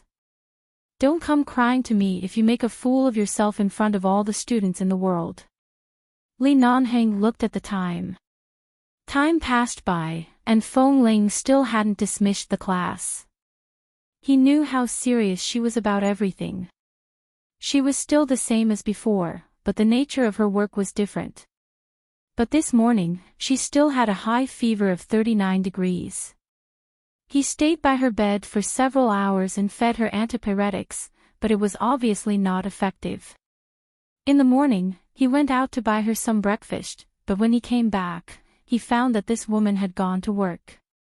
Thinking of the high temperature he felt when he held her wrist just now, the man felt that every minute and second in this room was torture. He opened the door outside, ignoring the owner of the martial arts club and the head coach beside him, intending to go out for some fresh air. The sound of the door closing was deafening. After hearing the sound of the door closing, Feng Ling finally withdrew from her cold and expressionless state and said to the male students who were practice for another half an hour and then rest. At 1 p.m., I'll check again. After confirming that there are no problems, we can end it. You guys continue. I'm going to the bathroom. She got up and walked out of the classroom. She saw the empty reception room and the head coach and boss who were looking at her curiously in front of the office door. She paused for a moment and did not say anything. She looked straight ahead and walked in the direction of the restroom. Feng Ling didn't go to the bathroom. She turned on the faucet and washed her face. The weather was cold, and the water was also very cold. Most of the people in the martial arts club were air-conditioned, so the water in the pipe was not warm at all. It was as cold as the first frost and snow. She splashed some water on her face, and the biting chill made her shiver all over. Looking up at the mirror, she saw herself wet. In the narrow space with plenty of light, her pale face had nowhere to hide. Because she was running a fever, there was a very light blush on her cheeks that didn't look particularly normal. If one didn't look closely, they wouldn't be able to see it, but looking at the mirror at such a close distance, they could still see it. She raised her hand and touched her forehead. Then, she looked at her hand. Her fingers were white and tender, but there was a thin callus on her palm from holding a gun all year round. Although it was not obvious, it remained in her palm. Just like herself, after she stopped pretending to be a man, everyone who saw her said she was very beautiful and asked her why she cut her hair so short and cut off the last bit of femininity. She just smiled faintly and did not answer. Her hair, her life, just like her hands, looked beautiful to others, but no one knew that she had a thin callus in it that could never be wiped off. As she looked at the mirror, a drop of water rolled onto her palm. She thought she was crying, so she raised her head to look at the woman in the mirror. Her eyes were dry, and other than a little bloodshot, there was no moisture at all. She didn't cry when she was kicked out of 11 base. She didn't cry when she learned that Li Nanheng was married. Of course, she wouldn't cry now. In fact, she was a little surprised by her indifference. Why didn't she even shed a tear when she couldn't stand the pain? Feng Ling never thought of herself as a strong person. She only felt that she was a child who grew up drinking wolf's milk and was born with a heart of stone. She shouldn't have feelings. Chapter 10:22. But at this moment, she watched as the head of 11 Base, the prestigious young master of the Li family, stayed in Boston because of her. Because of her, he disregarded his status and image and stepped into such a martial arts club. Thinking of the way the man looked at her just now, her emotions came so suddenly. She suddenly felt that humans were really animals that were easily dominated by emotions. People who shouldn't have feelings shouldn't have so many burdens. He's married, isn't he? Back then, she had never thought of being stubborn, let alone now that he had been married for 2 years. The sound of running water under the tap seemed to cover up the ripples in her heart. Everything was still calm on the surface. She had been peacefully in class for nearly 2 hours, but at this moment, those words suddenly came to her mind. Every single word was drilled into his ears. Feng Ling is young. In fact, it's just a fruitless relationship. Even if she knows about this, she will be sad for a few days. Feng Ling, this kind of unknown orphan, compared to the eldest daughter of the Feng family, as long as one isn't stupid, they would know who to choose. Nowadays, which man would remain faithful to a woman until death? Liking someone doesn't mean he has to take responsibility. A silly girl like Feng Ling isn't suitable for him. People who don't belong to the same world shouldn't force their way in. She should get into a relationship while she's still young. When she grows up, she'll understand not to trust men so easily. This was the ending of the first love in her life. Han Jin was right. Li Nanheng had just given her a lesson. She had gotten what she should have gotten and lost what she should have lost. That included the first time that he had no memory of. She reeks of alcohol and can't even arrive on time for training. It's obvious that she had a hangover for an entire night. You say that she adheres to the rules of the base and that her character is worthy of being tested. We're already being polite enough not to have someone strip you naked. Do you think you can still stay in 11 base? They ridiculed her for being a woman, for disguising herself as a man in the base, for living a disorderly life among men, for being an orphan without any parental discipline, and for easily trusting the feelings of others. She had always thought that Li Nanheng was different. She thought that this man, who could be cold to the bones to others but doted on her to the bones, treated her differently. She thought that he was sincere enough and that he could see the good in her. Feng Ling placed her hand on the ice-cold pool and tossed and turned. She thought about all the questions that she had never thought about 2 years ago. She thought that he was different. But the truth was that he was more ruthless than any of them. There wasn't even an explanation. The old man of the Leaf family made her embarrass herself in front of everyone in the base and drove her away. It was said that Li Nanheng had been looking for her for 2 years, but today she saw clearly that this man was no different from 2 years ago. When she had a fever this morning, he had indeed entered her home. She didn't even know how he made a copy of her key. If she wanted to fight with this man, she always seemed to be too immature and silly. His family background gave him enough confidence to do whatever he wanted. Even if he knew that she was indifferent to him, he could still find ways to sneak into her life. He was an arrogant man who trampled on her heart and her self-esteem. Whether it was to help her, protect her, or hurt her, he just treated her as an ant and easily wanted to control her heart and her life. It had been 2 years. She had long said goodbye to those past lives. She wanted to stay far away from him. The farther away from him, the better. Feng Ling held the cold pool with force, and her fingertips turned white. They were neither relatives nor friends. They just had a relationship that came and went like the wind. They had written a thick brush stroke in the past of their youth. What was there to affect their mood? She closed her eyes. The next second, scattered scenes appeared out of thin air. She fell into a man's bathtub in the sauna room of the orphanage and fought with him. When she first entered the base, she had a written test with a man on the training ground. Her moves were fierce, which made him feel that something was wrong, but he let her go and didn't investigate further. When she was on a mission, he suddenly appeared and helped her solve the problem behind her.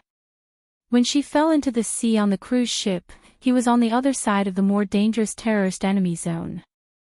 When she was lost on the island, his helicopter suddenly appeared. The mission in the bar, she was dressed as a woman, he pressed her against the wall and kissed her, he blocked bullets for her, he did everything for her. They were together on Roger's Pass day and night. When she killed the commander in the military, he protected her behind him and helped her solve problems again and again. When she was almost killed by the snake, he appeared again and left a small cross scar on her shoulder. He said that she was only 17 years old and was still too young. He asked her to wait for him for 3 years. 3 years later, he would marry her. Feng Ling opened her eyes, looked at herself in the mirror, and pushed back the wet hair and fringe on her forehead. The woman's delicate and white face still looked a little handsome because of this action, but the fringe immediately fell down again. Even though her hair was short, she still looked like a young girl. She could never be a real man. Just like how she would never be able to accept a man who was already married. This was a problem that could never be solved in the world. That's it, Feng Ling. He's not worth you thinking about any longer. For the rest of the time, Feng Ling went back to class as if nothing had happened. When it was time for the lunch break, the male students came up one by one to help her back to the office to rest, but she refused. Coach Ling, your name is Feng Ling. Which zero? Someone asked her. Feng Ling didn't answer but just glanced at him coldly, and the other party left dejectedly. She was about to go back to the office, but the head coach was waiting for her in the office. Why didn't you call me to tell me that you're not feeling well after class?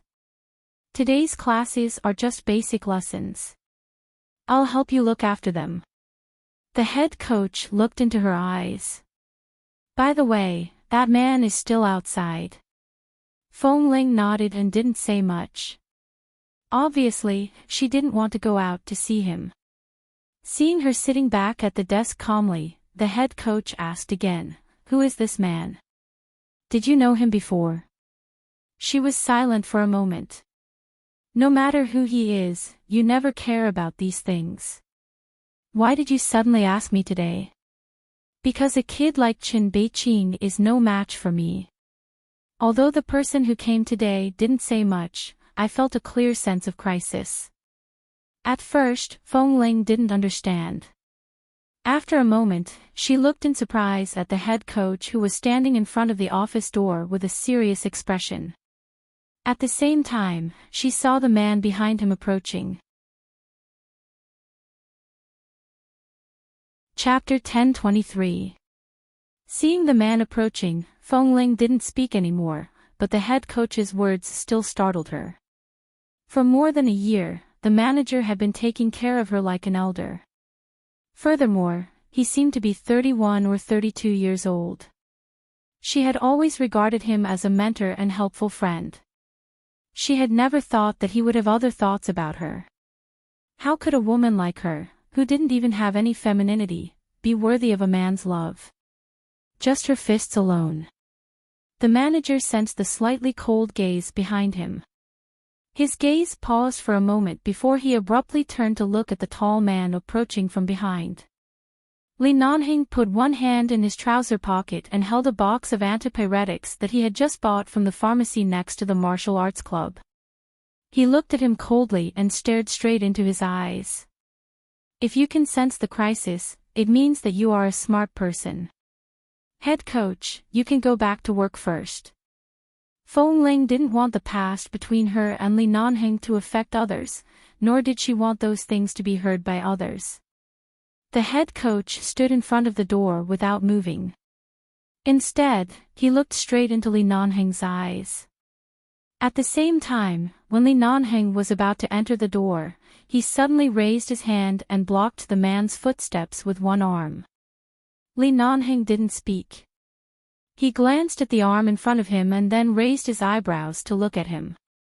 He didn't speak and even suddenly smiled, but the smile didn't reach his eyes. Even Feng Ling, who was sitting behind the desk not far away, vaguely felt a sense of cold danger. Ling is a member of our martial arts club. No matter what your relationship with her is, if she doesn't want to see you and doesn't intend to have anything to do with you, everyone here has the responsibility and obligation to protect her. Sir, I think Ling obviously doesn't want to see you. The head coach also looked fearlessly at the man who was taller than him, a person who practiced martial arts all year round. His eyes were firm. Which eye of yours saw that she didn't want to see me? Li Nanheng was indifferent. Feng Ling originally wanted to say, I really don't want to see you, but at the same time, she felt that if she said this, the head coach would definitely be angry, so she did not speak, but just stood up and walked over. Just as she reached the door, the head coach suddenly turned around and stood in front of her, shielding her behind him as he said, It's okay, I'm here. Feng Ling looked at the tall man in front of her. When she met Li Nanheng's cold gaze, she suddenly glanced at the medicine in his hand. Li Nanheng didn't say much. He just looked at her and handed the medicine box to her. Take the medicine first. The head coach did not speak. He looked at him and then turned back to look at Feng Ling. My fever is not serious anymore. Feng Ling said lightly, I don't need to take medicine.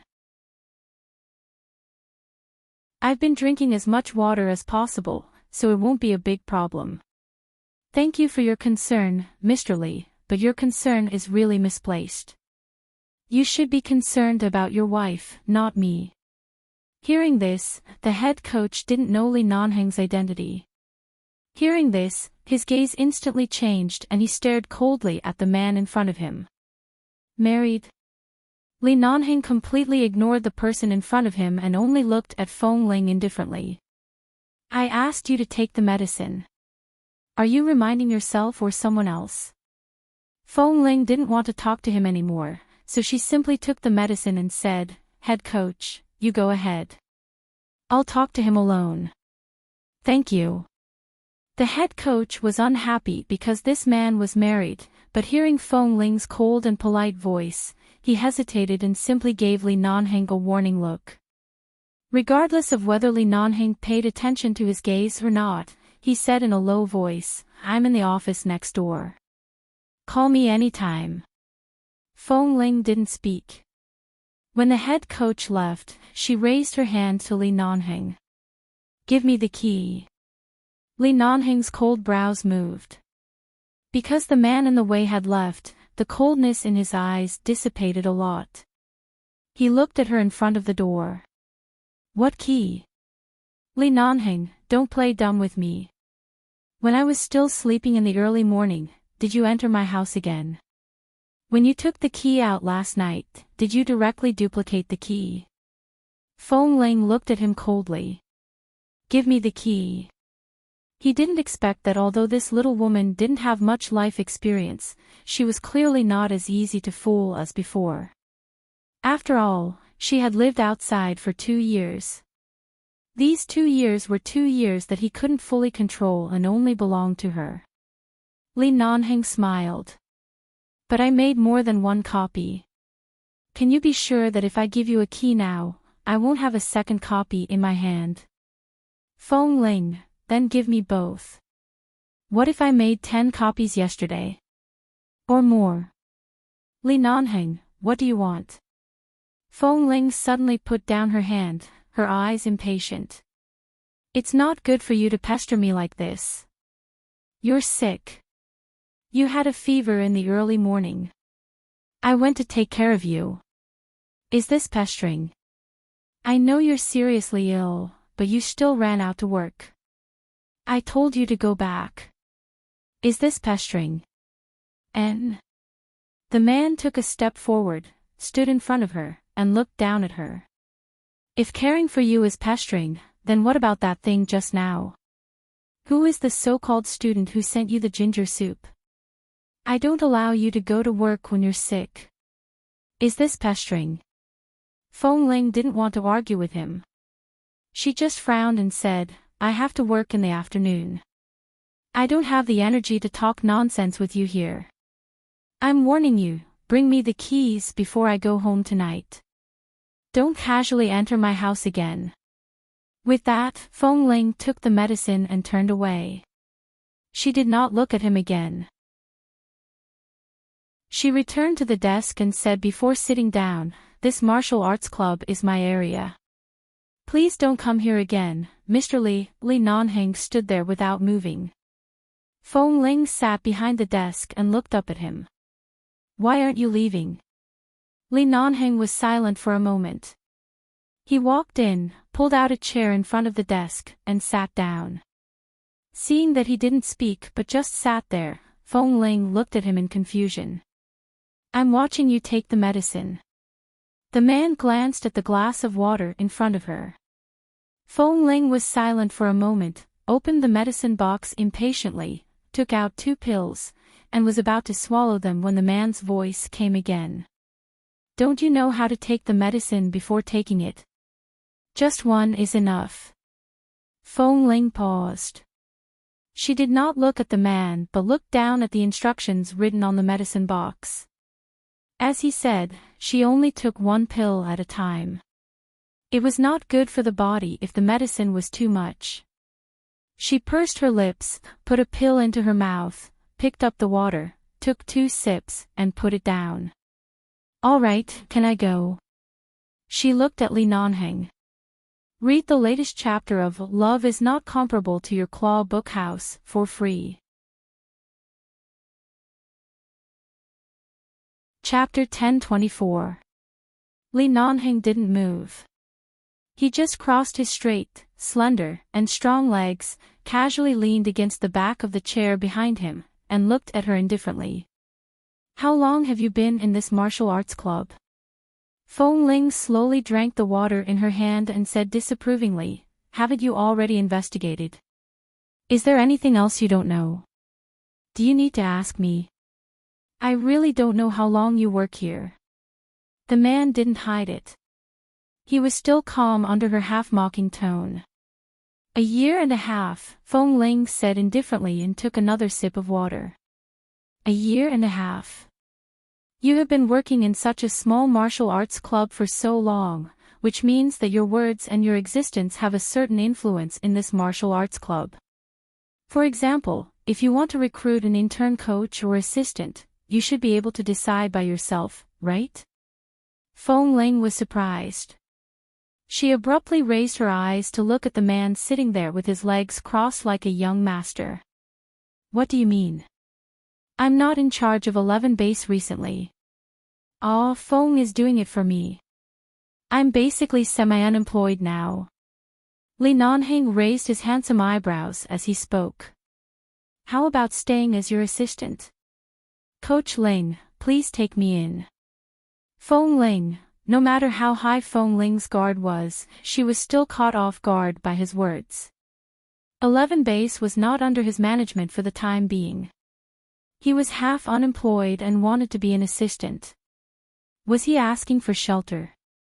His words seemed to contain several layers of meaning, but she didn't understand.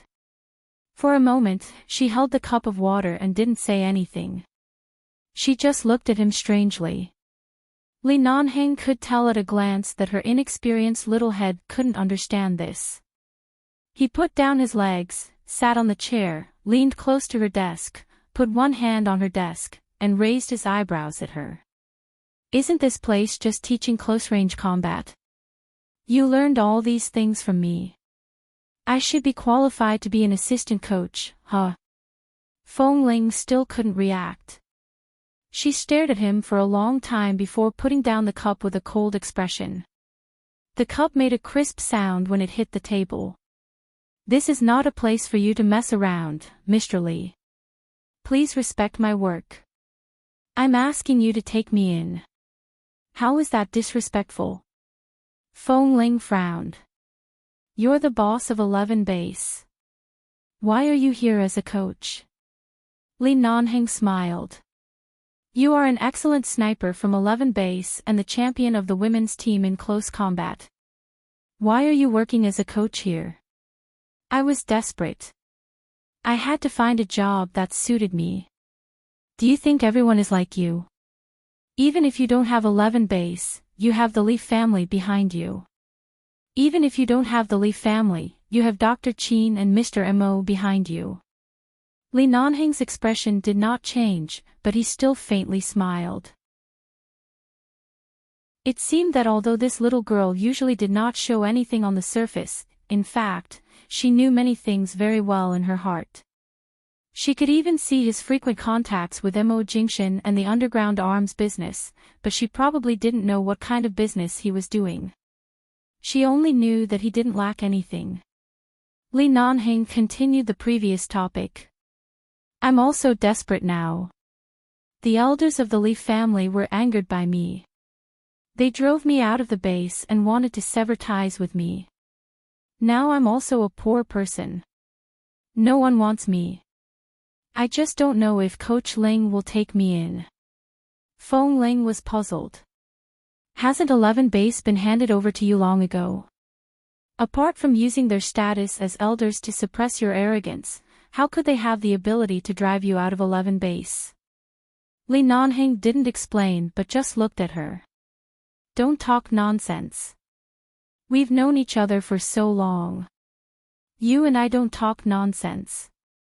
Just tell me, do you accept me or not? Feng Ling's eyes were not shaken at all. No. You're so busy every day. Don't you need an assistant or something? Yes. Feng Ling looked at him calmly. But what I need is an assistant, not you. I don't seem to meet the requirements. Why don't I meet the requirements? You don't meet any requirements. For example, which point? Feng Ling's patience was almost at the limit. Why didn't she find that Li Nanheng was such a troublemaker before? Knowing that it was impossible, he still came to challenge her bottom line. You don't meet any requirements at all. If I have to point out one point, all the staff of our martial arts club are unmarried. It's enough that you are married. Our boss said that people who are married and have families are not suitable for this kind of work that focuses on martial arts too frequently, because they can't work too hard. If they get hurt or suffer a little, they will be blamed by their families. They are too burdensome. Well, then I should be standing in the range of the standard. I'm not married to anyone. Li Nanheng looked straight at her. Feng Ling frowned and her eyes suddenly became much colder. Li Nanheng, shameless as you are, it doesn't mean that you can lie to get in here. Even if you don't like Feng Mingzhu, she is still your wife. Don't you think it's shameless for you to ignore her existence and hook up with others? I'll say it for the last time. I didn't marry Feng Mingzhu, and I didn't marry anyone. I didn't marry anyone, understand? Li Nanheng's hand was still on the table in front of her, and he looked straight at her. Even if I die now, no so-called wife will come out to settle the score. Of course, if you are willing to become my wife and play the role of finding trouble for others for me, I will be very happy. Feng Ling coldly looked at him. You didn't marry anyone.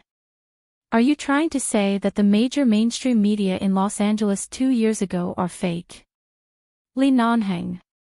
Give me another year. When the time is up, you will know everything you should know. I don't want to know. Feng Ling directly interrupted him. I am not a 3-year-old child. I am not so easy to deceive. I like you and love you. That's why I coax you like a 3-year-old child. Li Nanheng's patience was surprisingly good. I don't like you or love you. I'm afraid you can't even see my face. Such an obvious difference in treatment, can't you feel it, or are you deliberately pretending that your eyes are not good? Feng Ling's expression did not change. Whether you're married or not, it has nothing to do with me. Li Nanheng, in my world, if something ends, it's over. No matter if it's because of a misunderstanding, the truth, or being forced to leave, or whatever, there's no point in looking back. Right now, I'm sitting here talking to you instead of angrily asking someone to chase you out. This shows that I'm very calm, so please leave calmly, okay? Baidu read the latest chapter of The Warm Wind is Not as Good as Your Love Claw Bookhouse for free. Chapter 1025. Li Nanheng smiled faintly and said lightly, Isn't the reason why you didn't ask someone to drive me out because you were afraid that they would be hurt? Feng Ling, what are you trying to do? I'm waiting for you to take me in. Do you need me to take someone like you in? Even if I take you in, the result will be the same. There's no possibility between us. Fong Ling had already made her words clear enough. Li Nanheng nodded seriously. Then I'll just take you in. I won't seduce you. I'll be your assistant obediently. How about that? Fong Ling, written on the man's forehead were the words, trap. She raised her hand to her forehead and closed her eyes. Finally, she took out a business card from the drawer and threw it in front of him with no expression on her face. I won't accept it even if you say it until you die. If you want to humiliate yourself like this, the KTV next door is recruiting waiters. I think you meet their standards in all aspects. Li Nanheng sat there without moving. Looking at the business card she threw in front of him, he glanced at her with a puzzled expression. Fong Ling explained to him, this is the phone number of the KTV boss. Li Nan glanced at her with a hint of danger in his eyes. Fong Ling didn't want to talk to him anymore. She stood up and brushed past him with a cold expression. She turned and entered the classroom without looking back. At 4 p.m., Chen Beiqing would come to class at this time. In order to avoid Li Nanheng, Fong Ling did not leave the classroom for the entire afternoon. She was too lazy to ask him if he had left or not. Anyway, she did not have much strength right now, so she simply sat in the classroom and waited for the next class to come. When Chen Beiqing walked into the classroom, he saw that Fong Ling had just handed the empty cup in her hand to a student and asked him to fetch a cup of hot water for her. He took a few glances outside and walked in. You haven't recovered yet, and you're already coming to work. Fong Ling glanced at him and did not respond. When the student brought the cup back to her, she thanked him and put it aside. Chen Beiqing came over and was about to touch her forehead when she looked away and glanced at him. What are you doing? Chen Beiqing's hand paused in the air. Realizing that her cold and hard temper made her very resistant to being touched by him, he had to put down his hand. I want to see if you have a fever because you look very pale. It's just a cold, it's not that serious. In a while, you'll be on time for class. You're all very familiar with your movements. Just do as I say. Fong Ling said and glanced outside. Seeing that other students had arrived one after another, she didn't say anything, but when Chen Beiqing was about to go to class, Fong Ling remembered the bowl of ginger soup he specially sent to her. She seemed to be too cold, so she added, "Thank you for the bowl of ginger soup." This was probably the first time he had heard her take the initiative to speak to him since he had pursued her for so long, and it was also the first time he heard her not speak so coldly. Chen Beiqing looked back at her, smiled, and was about to speak, when he heard the second half of Fong Ling's words. But please don't go to my house anymore. I don't like other people to disturb my home, and I don't like strangers to touch my private life too closely. Chen Beiqing looked at her for a while and suddenly stood still. His hands hung by his sides. After a moment, he licked the left side of his cheek, turned around, and pressed his hands against the wall behind her. Fong Ling was still sitting there against the wall. She was caught off guard by his sudden action, and when she came to her senses, she had been trapped by Chen Beiqing, whom she had always regarded as a student. Her eyes paused and then turned cold. What are you doing? Class is about to begin. Don't be like this. What's wrong with me? I've pursued you for so long, but I haven't even received a smile from you. You caught a cold, and I wanted to go to your address and send you a bowl of ginger soup, but you didn't let me in and instead, I received your disgust. Tell me, what should I do? Although the man in front of her was only in his early 20s and was just an international student, his gentleness was mixed with some displeasure and indignation at this moment. He bent down and looked at her closely, staring straight into her cold eyes. Back then, you suddenly appeared in front of me in the parking lot and jumped into my world. I couldn't control my growing love for you, but I also tried my best to pursue you slowly and not to annoy you. Why? It's just a bowl of ginger soup. Are you afraid that someone will intrude into your life too forcefully, or are you resisting something? I feel that what you're resisting is not just me, but you completely trapped yourself in a very narrow corner and refused anyone to approach your heart. Have you ever been hurt? Can't you say it out? Do you have to hold it in like this? Feng Ling didn't expect that the man who had always been gentle and polite to her, and even if she didn't accept the flowers, would suddenly turn around.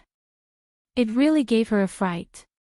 At the same time, before she recovered from the shock and had time to push him away, the door of the classroom suddenly opened again. "Ah Ling, this Mr. Li." The boss entered the door with a fawning expression. He originally wanted to discuss something with Feng Ling, but the moment he entered, he saw this scene. His eyebrows twitched and he choked on his words. The man who came in behind the boss of the martial arts club was tall and straight. He had changed into the coach's martial arts club uniform like Feng Ling's. His cold eyes became even colder when he saw the scene inside, and he stared coldly at the woman who was almost imprisoned against the wall by force. As soon as she met Li Nanheng's eyes, Feng Ling was startled. When she saw the clothes he was wearing, she seemed to understand something and stared at the boss. "Boss, you," the boss of the martial arts club said awkwardly and fawningly, "I think you work too hard. You're so tired that you're sick. I've been planning to find an assistant for you. It happens that Mr. Li is good at martial arts and volunteered to be an assistant coach. Let him follow you from now on." Apply. Did Li Nanheng need to apply? The purpose of running a martial arts club was to make money. She didn't know how much money Li Nanheng had spent to make the boss look so embarrassed. He knew that she would definitely not agree, but he still brought this bastard in. Feng Ling was about to speak with a cold face, when her chin was suddenly pinched by Chen Beiqing and turned around. Read the latest chapter of LoveLore Bookhouse Can't Match Your Warmth for free. Chapter 1026. She froze for a moment, then turned her gaze back to Chen Beiqing, who still hadn't let go of her. The air in front of the door almost froze at this moment. "Speak. In the future, don't suddenly change the topic or look at someone else when I'm talking to you. I'm not only your student here, but I'm also a man who likes you." Chen Beiqing looked at her seriously and said word by word. His words were clearly heard by her, as well as by the boss and the man behind him. The boss was dumbfounded. "Student Chen, what are you doing? Coach Ling is like half a teacher to you." Chen Beiqing didn't even look back. He still held Feng Ling's chin with his hand and said firmly, "A teacher 3 years younger than me." What? What era was it now? It's just a teacher-student relationship in the martial arts club. Can't I like him? The boss choked. Of course, it was not that he couldn't like her, but everyone knew Coach Ling's temper. In order to keep Ling, no matter how difficult it was to deal with her, he, as the boss, would try his best to tolerate her. Now it was already very risky to bring Mr. Li in as an assistant, and she obviously didn't want to accept it. Now student Chen was putting himself at risk. If Ling couldn't accept it and resigned, then the martial arts club would suffer the biggest loss. The boss hesitated for a moment. Seeing that Coach Ling was restrained by Chen Xiaobei against the wall, and that she seemed to be weak and uncomfortable, she couldn't get rid of Chen Xiaobei. Even her struggle was easily restrained by Chen Xiaobei. The boss couldn't stand it anymore. He was about to go over to help, but before he could, Chen Xiaobei had already walked over. "Let go of me first." Feng Ling glanced at the man who was approaching her coldly and immediately frowned. She looked at Chen Beiqing, who seemed to want an explanation from her. "Let go of me, do you hear me? I've been very patient." It's been more than a year. What else do you want me to do? Chen Beiqing looked down at her. Suddenly, he felt a weight on his shoulder, followed by a faint stabbing pain. He subconsciously turned his eyes to look at the tall man behind him. Before he could see the other person's face clearly, he felt the man's hand on his shoulder. It didn't seem to be doing much, but it was slowly pressing down, causing waves of pain and numbness to spread through his entire arm. When he saw the person behind him clearly, he only saw that there was no extra expression on the cold face. It seemed like the wind was blowing and the clouds were calm, but it made people feel an inexplicable chill down their spines. She wants you to get lost. Don't you understand? Li Nanheng held his shoulder and easily dragged him to the side. Chen Beiqing had only learned some simple self-defense skills in the martial arts club. In front of people like Li Nanheng, his kung fu was nothing, but at least he studied hard and had a good foundation. When he was thrown away, he didn't look too embarrassed. He just took 2 steps back and looked at Li Nanheng in surprise and coldly. What are you doing? Chen Beiqing's eyes, which had always been gentle, were filled with anger and determination because of his unhappiness just now, but because of Li Nanheng's push, he became sober. Li Nanheng's expression remained unchanged. He glanced indifferently at Feng Ling, who was still sitting there with pale lips, and then shifted his indifferent gaze to the boy who was not afraid of death. His tone was low and cold, and he asked, "What are you doing?" "I'm talking to her. Didn't you see? I'm now the assistant of Coach Ling. She doesn't seem to be in good health and can't stand anyone's rude attitude." "Are you sure you were talking normally just now?" Li Nanheng looked at him coldly. If it weren't for the fact that this was Feng Ling's temporary home, this boy's hand that pinched her chin just now would have been crippled. "Assistant." Chen Beiqing was so focused on Feng Ling that he didn't pay much attention to the introduction of the martial arts club boss just now. Now he noticed that there seemed to be something wrong. How could an assistant look more powerful than the boss? His expression did not change, but his eyes looked at Li Nanheng up and down. After thinking for a while, his eyes fell on Feng Ling again. Feng Ling sat there without moving. She really didn't have much strength right now. Although she felt that her fever should have subsided a lot after taking the antipyretic, perhaps the antipyretic had a little sleeping effect, so she had been a little sleepy. But now, her sleepiness was stimulated by this scene. She just sat there listlessly. She didn't have the energy to deal with the mess in front of her. She just didn't want to bother about it. She raised her hand and waved. "Okay, let's go to class." Chen Beiqing didn't speak but just looked at her. Obviously, he didn't intend to let it go. At this time, the boss suddenly said with a smile, "Well, it's indeed time for class. Classmate Chen, after all, there are still many students waiting. Let's talk about personal issues after class. Besides, this is the first time that Coach Li comes to work this afternoon. He will be one of your coaches in the future. Don't leave a bad impression on him. Go to class." At this time, Feng Ling abruptly turned to look at the man who was looking down at her. She wanted to roll her eyes, but seeing that there were too many people here, she held back and only said in a low voice, "Boss, the assistant position hasn't been decided yet. I'll tell you after class. You happen to be in poor health recently, and you don't have enough energy. Since Coach Li is such a good fighter and is willing to stay as your assistant, I can't let him stay as an assistant all the time. I just want him to be familiar with the environment, working methods, and curriculum of our martial arts club. I estimate that within 2 or 3 months, he will be able to teach these students alone and directly be promoted to a main class coach like you. I just want him to help me explain the affairs of our martial arts club to him. Don't think it's troublesome. Now we are in need of talents. I really don't want to turn away such a good fighter." These words seemed to be said with sincerity. The boss had clearly seen Li Nanheng barging in this morning. He clearly knew that there was a grudge between him and her, but he still went against his principles to arrange for him to be by her side. If Li Nanheng didn't take out some money to settle this matter, she would cut off her head and let him kick it like a ball. I want to chat with more like-minded people about, young Master Mo, have you kissed enough, talk about life, and find a confidant. Please remember the domain name of this book.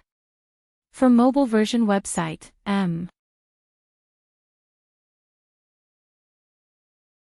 Chapter 1027.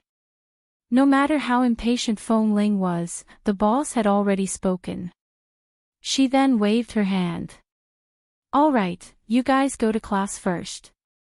I'm going out. If there's anything, call me in the office. With that, he turned around and slipped away. Feng Ling suppressed her anger and didn't bother to look at the man next to her.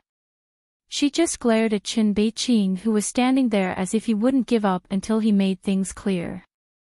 Hurry up and go to class. Seeing that she didn't seem to be in a good mood, Chen Beiqing endured it.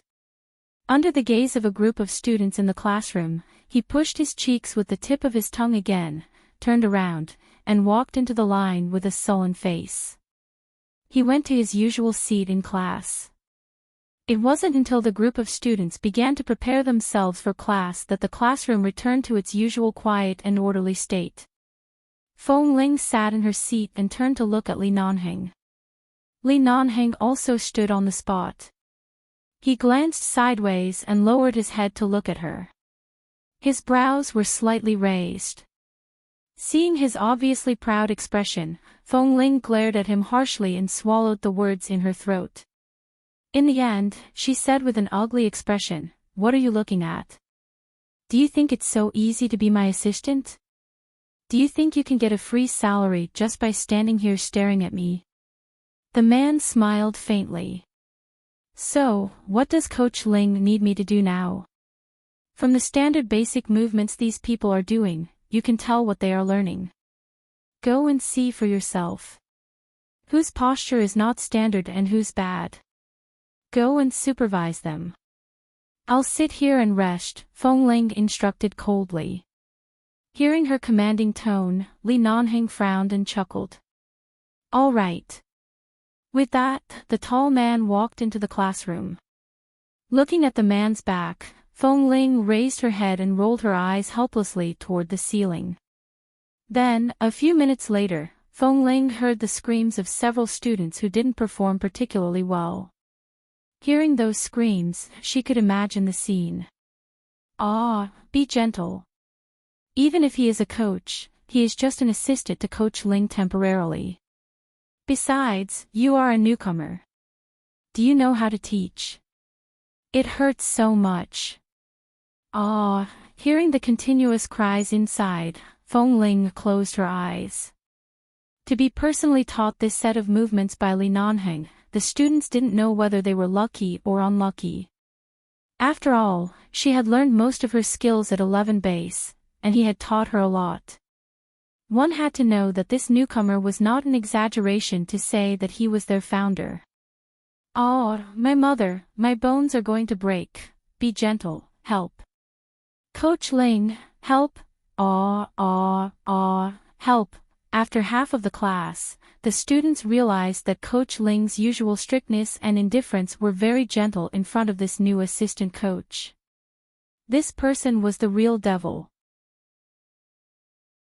When Feng Ling felt a little better, she got up and entered, only to see that the group of students were doing push-ups on the ground as if they were better off dead.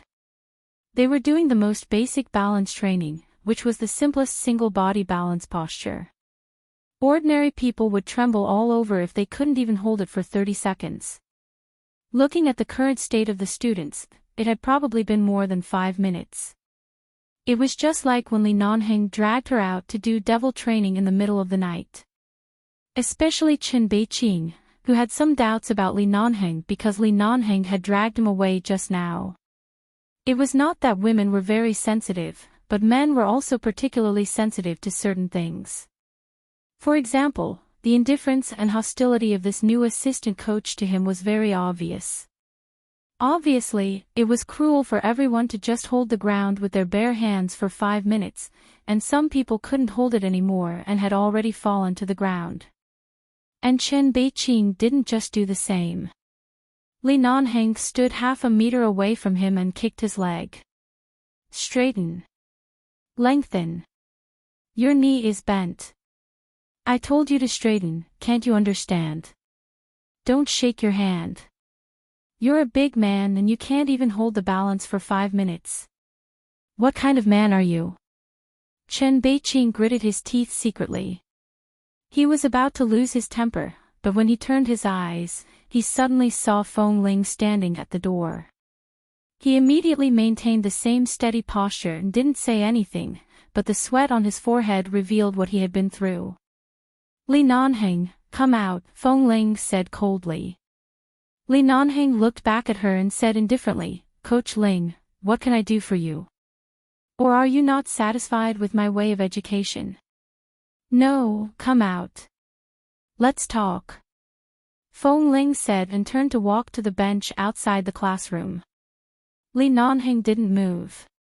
Out of the corner of his eye, he caught a glimpse of Chen Beiqing's movement. Seeing that Chen Beiqing's leg was about to relax, he suddenly raised his foot and kicked him hard in the leg. Chen Beiqing immediately staggered to the ground in pain and then suddenly raised his head and glared at him. Your movement is not standard. Do it again. Li Nanheng glanced at him coldly and turned to leave. The people around them didn't say much until the tall figure had left. Only then did they all turn around and look at student Chen, who seemed to be especially targeted, with sympathetic eyes.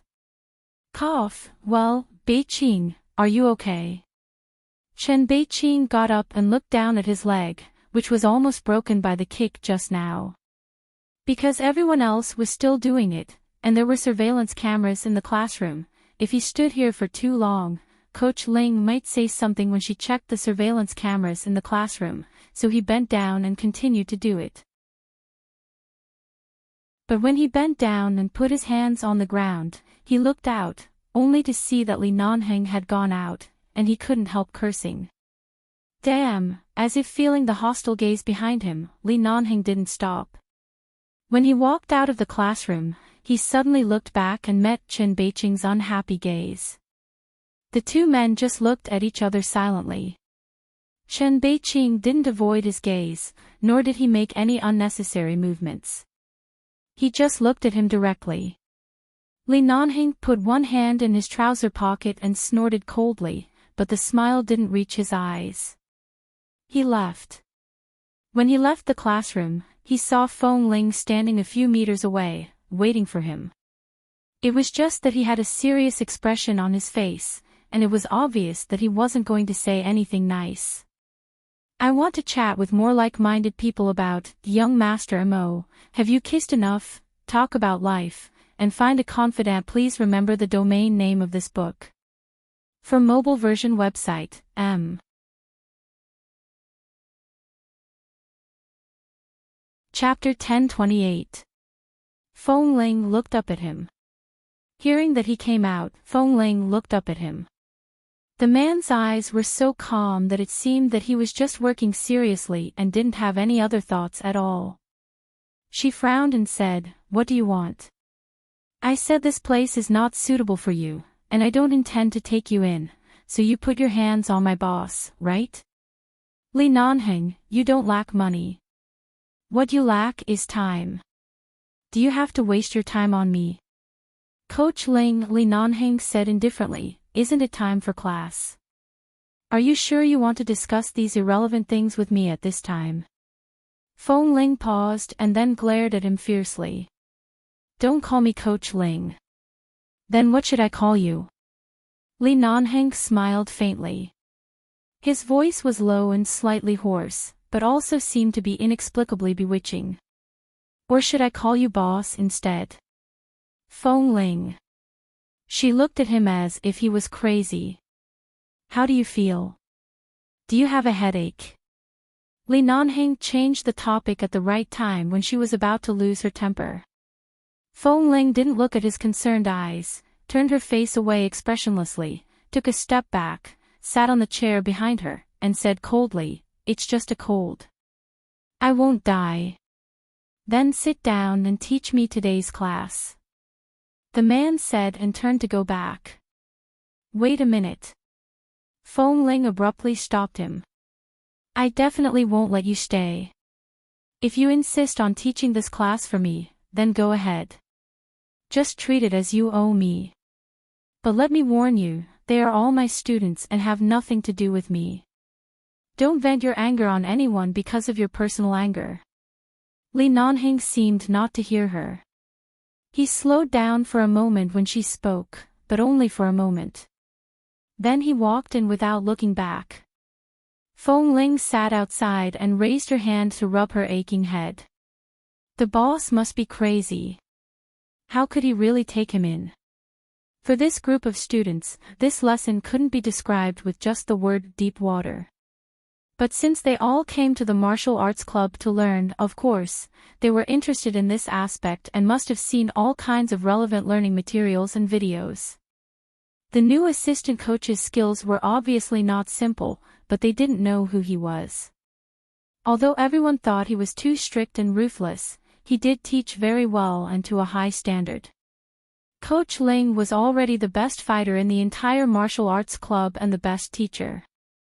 But the arrival of this new assistant manager, only then did they realize that there were still people who could be colder, stricter, and more terrifying than Coach Ling.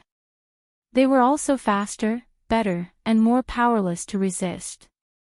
It was precisely because of Li Nanheng's ruthlessness that these students still secretly asked for Li Nanheng's phone number, hoping to build a good relationship with this new coach so that they wouldn't be targeted like Chen Beiqing in class in the future. TSK, speaking of student Chin, what he experienced tonight was simply inhuman torture. He was forced to do balance support training for half an hour, plus other difficult movements, each of which was like picking his bones, but he couldn't refuse and had to listen to Coach Li's instructions. When the class was finally over, he didn't even have the strength to call out Coach Ling's name, let alone think about Coach Ling. He lay on the ground dejectedly, too lazy to move. In the end, he was kicked by Coach Li, who warned him that lying on the ground was too easy and twisted his waist. After intensive training, lying on the ground like this would only distort his tight muscles and joints. He told him to get up and leave immediately, or stand up and lean against the wall. Chen Beiqing's anger and temper were all gone now. He didn't want to say a word. Today was also the first time that she was not invited to dinner after Chen Beiqing's class. Although she refused him every time, he was used to sending flowers before coming and asking if she wanted to have dinner with him before leaving. Even if he was refused, it had become a habit of his. But today, the office door that was supposed to be knocked on was pushed open by another man. It was not Chen Beiqing, but Li Nanheng, who had changed back to his black casual sportswear. "Boss Feng, come home from work. Shall I send you back?" Li Nanheng stood in front of the door, looking as if he was working hard.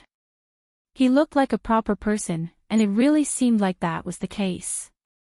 The corner of Feng Ling's mouth twitched because he called her Boss Feng. She really didn't want to talk to him, but this man was so determined in her life that she really couldn't imagine what he wanted to do next. "If you want to go back by yourself. I'll take a taxi back." Feng Ling lowered her head to sort out the lesson plans and videos on her desk, saying, "Also, please move away from my room next door." In just a few days after finding her, this man had occupied almost all of her living space. She was really caught off guard. She didn't know how to deal with it. "You know I live next door. It's convenient for you to drive or take a taxi." "Why do you take a taxi?" "I still have things to do." Feng Ling didn't look at him. Li Nanheng took out a cigarette from his trouser pocket and said indifferently, "Go ahead. I'll send you back when you're done." With that, he went out to light a cigarette. Feng Ling sat in the office and the man smoked near the bathroom outside. About 10 minutes later, the man came back, but Feng Ling was still sitting behind the desk. He took a chair and sat down without speaking. She didn't speak either. As time passed, everyone else had left, and only the two of them were left in the martial arts club. Seeing that he really didn't leave, Feng Ling looked up at him, but at the moment she raised her eyes, they suddenly met the man's eyes. He had been looking at her. At the moment when their eyes met, many images of the past suddenly appeared in Feng Ling's mind.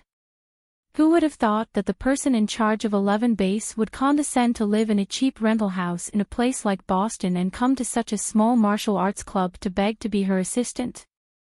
Even when she said she was busy, he would sit there quietly and obediently and patiently wait for her to finish her work without saying a word, like a child who had done something wrong and was trying to make up for it and waiting for the adults to forgive him. I want to chat with more like-minded people about, young Master Mo, have you kissed enough, talk about life, and find a confidant. Chapter 1029. She held a pen in her hand, and when her fingers met the man's gaze, she tightened slightly. But only for a moment. She looked away, lowered her head, and continued to work. In the end, she couldn't delay any longer. Feng Ling put down the pen in her hand, and when she raised her eyes, she saw that the man was still looking at her. I'm done. The man's patience had been extended infinitely. He looked at her impatiently. I'll send you to the hospital. If we pass by the hospital, I'll send you to the hospital first. There's no need to go to the hospital. In the past, I went to the battlefield where the terrorists were, and I didn't die in the Snake Valley. It's just a cold. Feng Ling got up to pack her things. After she was almost done, she walked around the desk and walked out. Don't take a cold lightly. In recent years, there have been many classic medical cases. All kinds of diseases start from the symptoms of a cold, Li Nanheng said, glancing at the sky outside. Wear more clothes. Don't catch a cold again. Wasn't it all thanks to him that she had a cold and sweaty feeling before? They hadn't seen each other for 2 years. This man had only appeared for a few days, but he had turned the world that she thought was peaceful upside down. Feng Ling didn't speak. She picked up her bag, brushed past the man, and walked out without looking back. However, she had only taken a few steps when the tall, long-legged man took the bag in her hand. Her hand was empty.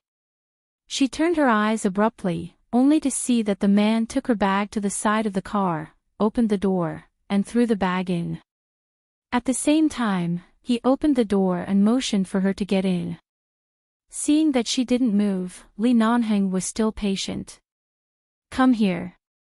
Feng Ling didn't want to get in his car. But her bag and cell phone were there. She didn't drive here today because she was not feeling well. Now she wanted to take a taxi back, but she didn't have any money. She couldn't go back empty-handed, and her key was also in her bag. She abruptly walked past the man, and reached out to pick up the bag thrown on the seat. However, the moment she picked it up and was about to turn away, the man behind her suddenly blocked her in front of the car door. Feng Ling abruptly turned around and almost bumped into his arms. She staggered back a step and his dark gaze lowered his head to look at her indifferently. He placed his hands on both sides of the car door, trapping her between him and the car. Li Nanheng. Feng Ling's heart instantly jumped because of his sudden oppression. She raised her eyes and looked at him coldly. Get out of the way. Li Nanheng lowered his eyes to look at the woman who was as cold as ever and did not let go. He raised his hand and gently pinched her chin. His warm fingertips gently rubbed her chin, and he narrowed his eyes coldly. It was indeed a wise move to allow you to disguise as a man and mingle with me. Now your hair is still ridiculously short, but you don't lack pursuers at all. A coach, a student, and this is just a martial arts club. If one day you are discovered by more people, I may not be able to squeeze in even if I want to snatch you. Feng Ling raised her hand to slap his hand away, but the moment she slapped his wrist, the man let go of her chin and held her hand at the same time, pulling her into his arms. Feng Ling lost her balance and was caught unprepared. The moment she fell into his arms, she frowned and looked at the man in front of her unhappily. I told you to let go. Looking at her eyes, Li Nanheng's expression was cold, and he said word by word, Feng Ling, I'll say it again. I'm not married, and I'm not married to anyone. Don't stare at me with this disgusted look as if you're looking at a married scumbag.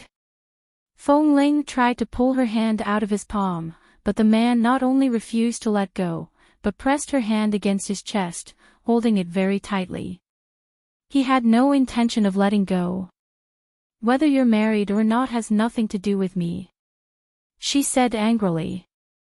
Let go. Nothing to do with you. Seeing that she didn't seem to care, Li Nanheng's eyes were filled with anger. Since you don't care, why didn't you think of looking for me when you were driven out of the base? Why did you use such a meticulous anti-reconnaissance method to avoid everyone's sight? 2 years, I've been looking for you for 2 whole years. Even if you can't see my sincerity now and you can't forgive me immediately, at least don't look at me like you're looking at a disgusting person. My heart is used to love you, not to be disgusted by you, understand? Feng Ling couldn't break free from his hand, so she simply raised her other hand and slapped him hard. Are you done or not? Don't talk to me about love or not. I've never thought about these questions. You led me astray in love. Now I'm just trying to find the right direction in life. Don't think that your charm is so boundless that women will be subdued by you as soon as you appear. Let me tell you, it's useless for me. I just want to live alone peacefully now. I don't have a big goal, and you are not my goal in life. If possible, I can give you the gift you gave to Qin Beiqing today. I want you to stay away from me. Her gaze was too firm. Her eyes were filled with strong rejection and rejection towards him. It was as if the fact that he was already married, regardless of whether it was true or not, there was already a layer of frost in her heart. It was as if no one could easily break through her heart that was made of ice. Li Nanheng was silent for a moment and then let go of her hand. Get in the car first. I'll send you back. I won't get in your car. Feng Ling took advantage of the moment he let go of her hand and pushed him. Don't make trouble. You're still sick. The man didn't speak anymore and gestured for her to get in the car with his eyes. Otherwise, he had no intention of letting her go, let alone let her go far away by herself. Feng Ling frowned. I'll only send you back. I won't enter your house. Then I don't need you to send me back. Don't talk nonsense. Li Nanheng's patience finally reached its limit. He looked at her coldly. Get in the car. The two of them stared at each other coldly for a long time. In the end, Feng Ling didn't want to face him like this anymore. She suddenly pushed him away by an arm's length, turned around, and entered the car. She slammed the door shut, blocking the man's gaze and the strong familiar scent on him when he was so close to her.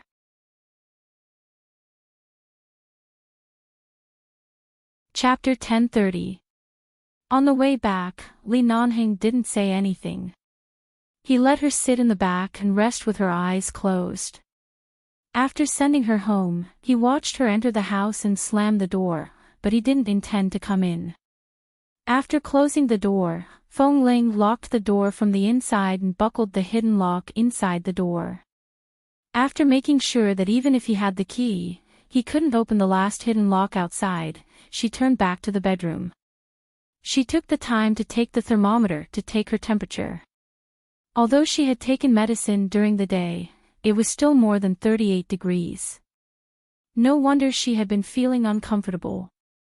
She went to take a shower. After drying her hair, she inadvertently glanced outside. The light next door had never been turned on. Fong Ling withdrew her gaze and turned to boil water for herself. It had nothing to do with her whether the light was on or not. The next morning, after getting up, she really didn't have the strength to go for a morning run today, nor did she want to make food. She sat on the sofa and closed her eyes for another hour. When it was almost time for work, she got up and was about to go out, when she suddenly heard the sound of a message coming in. She picked up the phone and saw a message from Li Nanheng. Eat less bread, salad, and jam during your illness. I bought you Chinese breakfast porridge. She pushed the door open and went out. Sure enough, on the small shelf outside the door, there was breakfast. Several round boxes were neatly placed in a plastic bag. She suddenly remembered that when she was at 11 base, Xiao Su once said, Boss Li was a typical arrogant person. Nothing could easily enter his eyes. There were really few people who could be treated and cherished by him so patiently and carefully. Even if they could get a little care and protection from him, they definitely stood at the top of his heart. Fong Ling glanced at those things but didn't take them. She closed the door, picked up her coat, put on her shoes, and pushed the door out. She didn't even take a look at the breakfast. She passed by, pressed the elevator, and went to work. She arrived at the martial arts club 40 minutes earlier than usual. Seeing that she was early, the head coach asked her if she had had breakfast. When he learned that she hadn't eaten yet, he went to buy her some hot milk and some breakfast biscuits to fill her stomach. At 10 o'clock, Fong Ling was sitting behind her desk eating breakfast biscuits. At this time, the office door was pushed open and her new assistant, Li Nanheng, came to report on time. He glanced at the food she was eating and asked without batting an eyelid, "What time does class start?" Fong Ling glanced at him. She didn't expect him to actually plan to work here.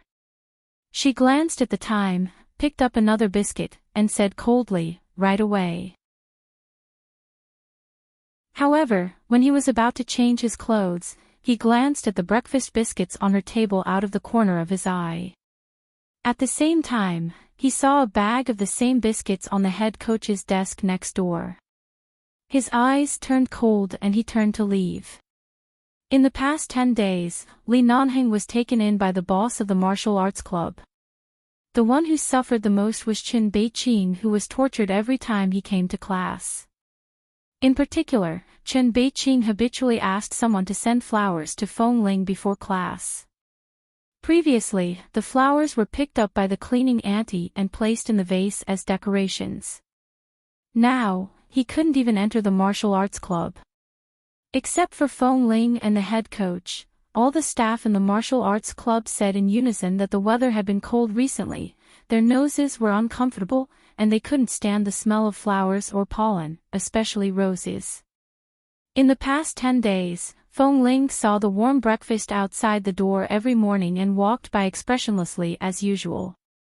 She didn't eat a bite, but she still saw the breakfast outside the door on time every morning. Every night, in order not to be forced into the car again, she drove to and from work by herself. Li Nanheng had been following her, not too close nor too far, but he didn't say anything. When she went home, the man was also not too far away from her, as if they were really colleagues on the way home, but when she walked out of the elevator, he didn't say anything. She went home, but he watched her outside, didn't come in, and didn't speak. Every time she closed the door at night, the more miserable Chen Beiqing was the next day. Twice, he lay on the ground and couldn't get up. He felt that he was about to be crippled by the new coach Li, but when he went to the hospital for a checkup, he found that he was not injured at all.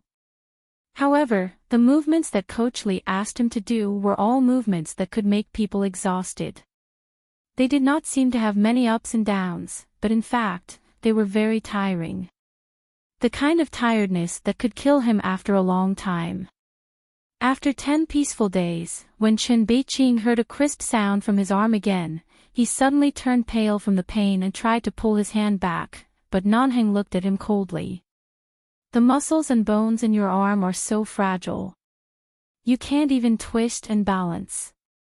I'm afraid that even if you study here for another 10 years, you will still be a waste. Chen Beiqing was in so much pain that his forehead was sweating. He endured the pain, looked up at Coach Li who had been twisting his arm to the limit, and smiled at him. Do you really think I can't see why you are targeting me? We are all men. If we want to compete, we should be fair. Don't use your identity to target me. Are you sure Coach Ling can't see through your tricks? Li Nanheng looked at him indifferently and didn't hide anything. He smiled and said in a voice that only he could hear, I'm afraid you won't have a chance to see my real means in this life. When you see it, you'll be dead. Chen Beiqing smiled, but the sweat on his forehead was still dripping. I just like 2 women at the same time. I accept fair competition. Li Nanheng smiled coldly. The moment Chen Beiqing said fair competition, he kicked Chen Beiqing's knee over. Chen Beiqing grunted and suddenly fell to the ground. His eyes were cold and his voice was as cold as a glacier. If you want to compete with me fairly, I'm afraid you'll have to cultivate for a few more years. Chen Beiqing was indeed in pain, but it was a lie to say that it wasn't painful. He gritted his teeth, stood up, looked up at Li Nanheng, and sneered. If you like a woman, confess your love to her. Don't play these useless tricks here. Even I despise you, let alone her. I don't think she is nice to you at all. I'm afraid you have been rejected countless times. However, with another kick, Chen Beiqing staggered and fell to the ground again.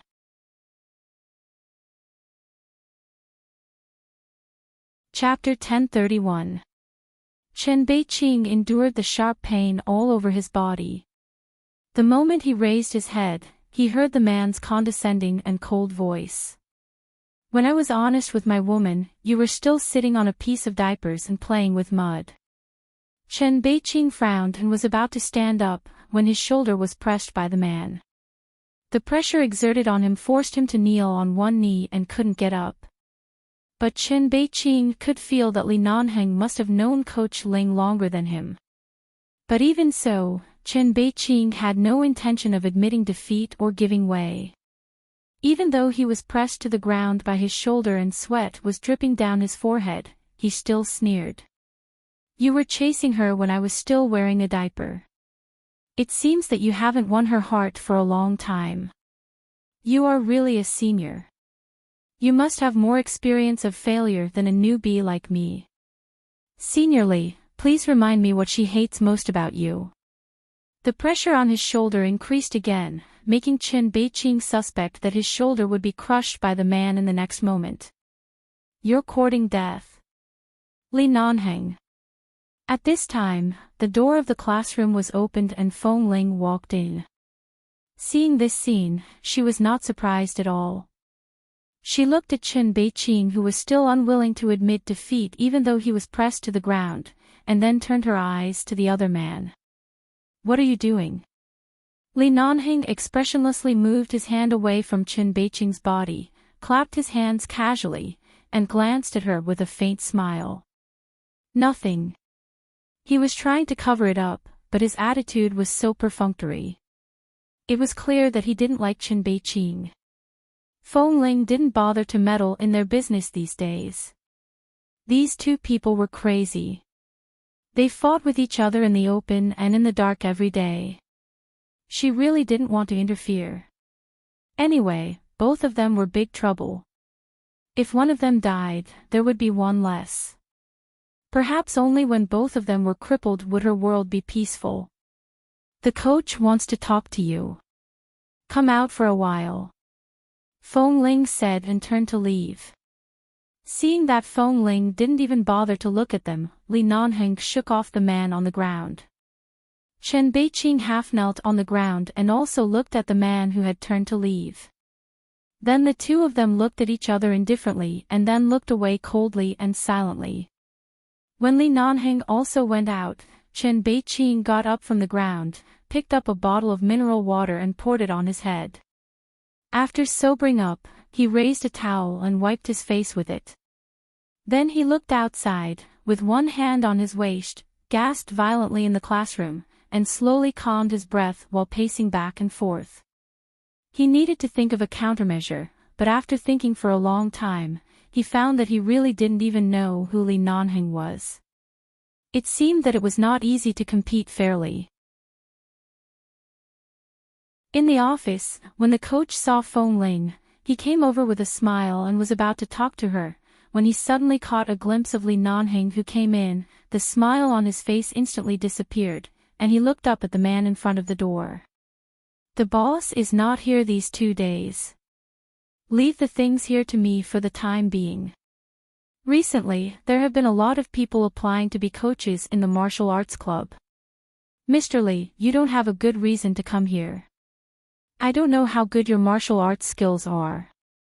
It doesn't seem right for you to stand here and occupy other people's positions just because you know some fancy martial arts. Why don't we find a time to have a match?" Li Nanheng's eyes were indifferent and he even seemed to want to laugh. "You want to have a match with me? Since you say it so bluntly, I don't have to be too tactful." The coach snorted. "Let's find a chance to have a match, okay?" Li Nanheng put one hand in his trouser pocket and said indifferently, "You decide the time." Seeing his fearless look, the coach looked at his height and the well-proportioned muscles on his arms. He couldn't see it through his clothes, but he could feel that Li Nanheng's martial arts skills were not bad. In recent days, the male students in Feng Ling's class had also complained that the new assistant coach was very good at martial arts, but he was stricter than Coach Ling. When he was really harsh, a group of people would complain incessantly. Coach Li personally supervised the movements and wouldn't stop until everyone was in a state of pain that was worse than death. At this time, the coach suddenly smiled and walked up to him. "Your clothes fit you very well. I just don't know when you really practice." As he said this, he reached out to hold Li Nanheng's wrist through his sleeves. However, before he could exert any strength, Li Nanheng suddenly avoided the force between his fingers. At the same time, he suddenly grabbed his wrist. Even though it seemed that Li Nanheng only grabbed his wrist back, in fact, a sharp pain came from his wrist. At the same time, the head coach looked at him again and saw the obvious warning in Li Nanheng's eyes. The head coach did not speak. He only looked at Li Nanheng's hand that was able to dodge his hand so quickly and without leaving a trace, and even easily catch him. Although it was just a small handshake, it was obvious that this Li Nanheng was not simple. His martial arts skills and reaction speed were much better than he had imagined. Although he was a head coach here, in terms of martial arts skills, he was probably much weaker than him. Just like this, the two of them held hands with very calm smiles on their faces, but they had already secretly competed with each other. When the head coach pulled his hand out of his palm and quietly put his pale, bloodless hand behind his back, Li Nanheng looked at him calmly. "Head coach, do you have something to say?" The head coach didn't speak for a while and just looked at Li Nanheng. The two men looked at each other in silence. Although it was not as fierce as when Chen Beiqing was around, this silent confrontation made Feng Ling feel an inexplicable chill on her back. The two of them wouldn't really fight because of her, would they? Because of her. It shouldn't be. Just when Feng Ling felt that she was thinking too much and that it was impossible for them to fight, the pain in the head coach's hand had recovered a lot. He casually put his hand by his side and didn't touch Li Nanheng again. He just said, "Tonight, the stadium of the opposite Polytechnic University is open to the public every week. Why don't we go there to have a friendly match? It won't involve any interests. How about it?" Feng Ling. Li Nanheng smiled coldly. "Up to you." I'll accompany you. Feng Ling.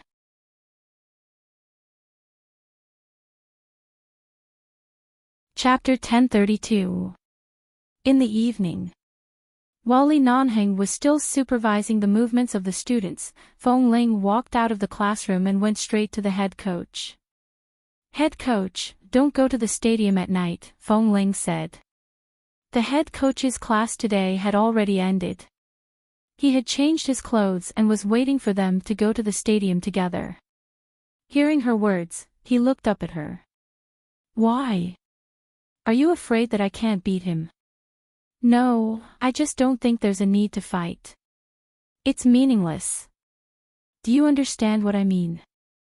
The head coach stood by the table and watched her for a while before saying, You mean that no matter whether I can beat him or not, you won't have any feelings for me, just like how you treated Chen Beiqing. Just because we are colleagues, you have been very polite to me. But if I accidentally expose my feelings for you and fight with Li Nanheng, will you be very upset that you are involved in such a matter? Feng Ling. Since you know that, why do you still fight? The head coach smiled. Ling, you don't understand a man's mentality. If I lose, I lose. If I win, I win. No matter what, it's fine. But since I like the same person, I should solve it in a man's way. Even if I know I can't beat him, at least I tried. Feng Ling really couldn't understand. Also, the head coach raised his eyebrows. Many of your martial arts skills seem to be similar to his. Although Li Nanheng has only been helping you teach those students recently and hasn't fought much, I can tell from some clues and his movements and fighting habits. Did he teach you all your skills? Only someone who had a good foundation in martial arts and could carefully study and see through other people's martial arts skills could see all this from such small clues. Although the head coach might not be able to beat Li Nanheng, after all, he had been in this industry for so many years. He could remember any random movement of others. So although he didn't say anything about Li Nanheng being taken in these days, it was clear that nothing could be hidden from his eyes. I have a friend who works in the Los Angeles Police Department. He told me about 11 Base. That day, I felt that I had seen Li Nanheng's name somewhere before, so I searched it with the search terms in Los Angeles. Although I couldn't find much information about the Li family on the internet, and most of the information about 11 Base was confidential, I still saw Li Nanheng's name in the legal database of 11 Base. The head coach stared at Feng Ling's calm face as he spoke. If he is the person in charge of 11 Base, then who are you? Previously, I always saw that your skills were not bad, and you were so young, so I was very curious about what kind of experience you had. Now I can't help but wonder, are you a member of 11 Base? Yes. In the face of such conclusive evidence, Feng Ling really had nothing to hide. After all, even if she lied and said no, he knew she was lying. Therefore, it was better to be calm. 11 Base actually accepts women.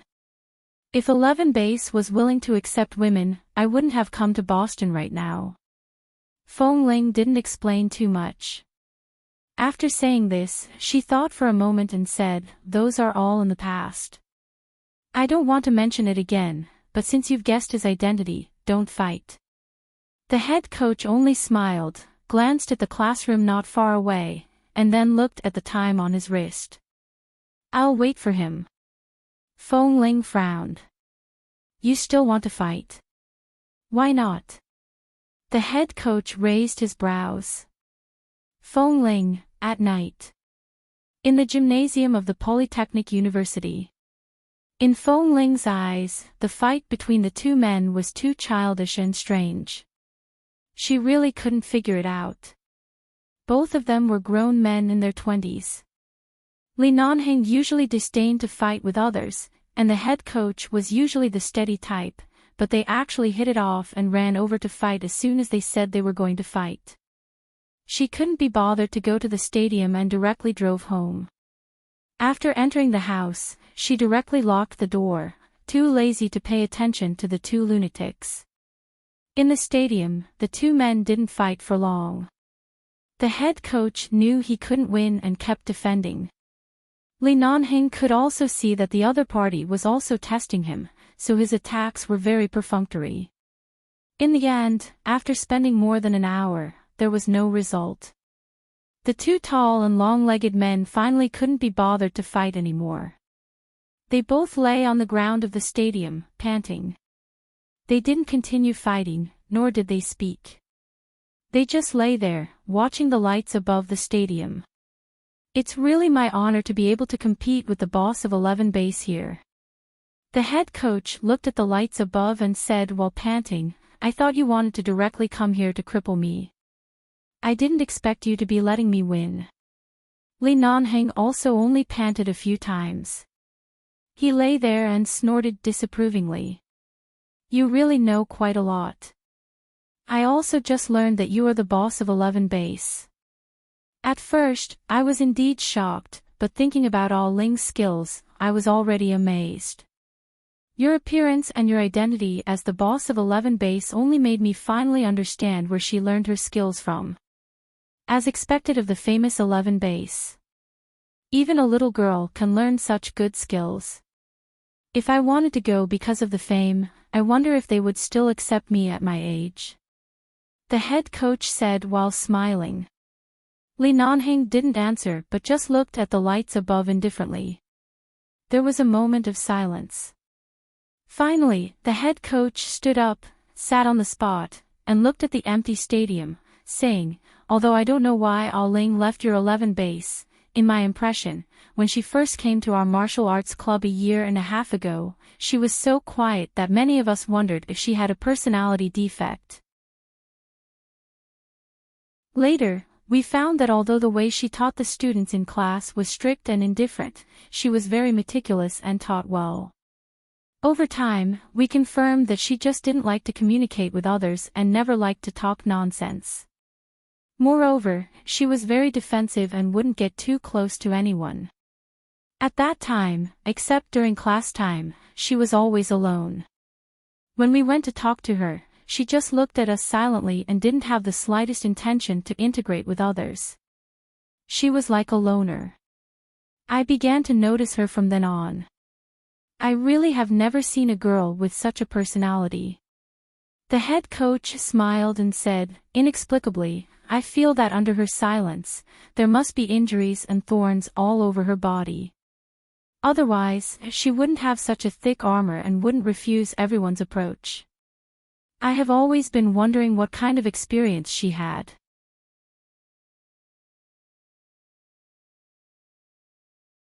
Chapter 1033.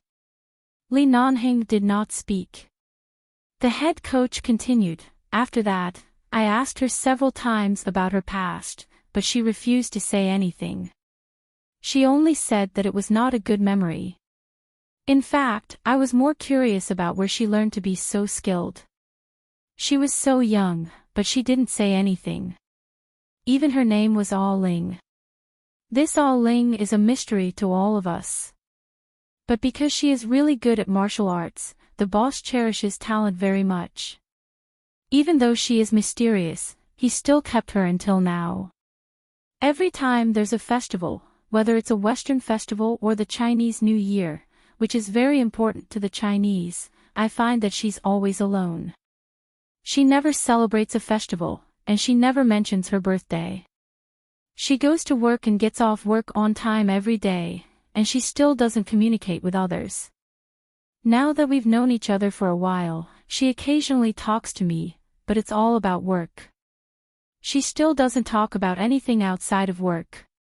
If it weren't for you, Mr. Li, I would never have thought that this young girl used to be a member of 11 base. Now that I know where she came from, I'm even more curious. Why did she leave 11 base, and why did she treat you, who was her former boss, so coldly? All of her defenses and the hidden injuries all over her body, just who was it that caused her to do all of this? You." Li Nanheng also sat up at this time. He silently looked at the front of the stadium and said indifferently, "Is the fight over?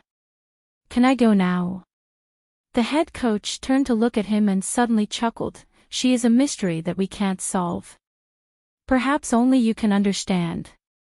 I wish you good luck." Li Nanhing did not speak and directly walked out. He sped all the way back to Feng Ling's residence.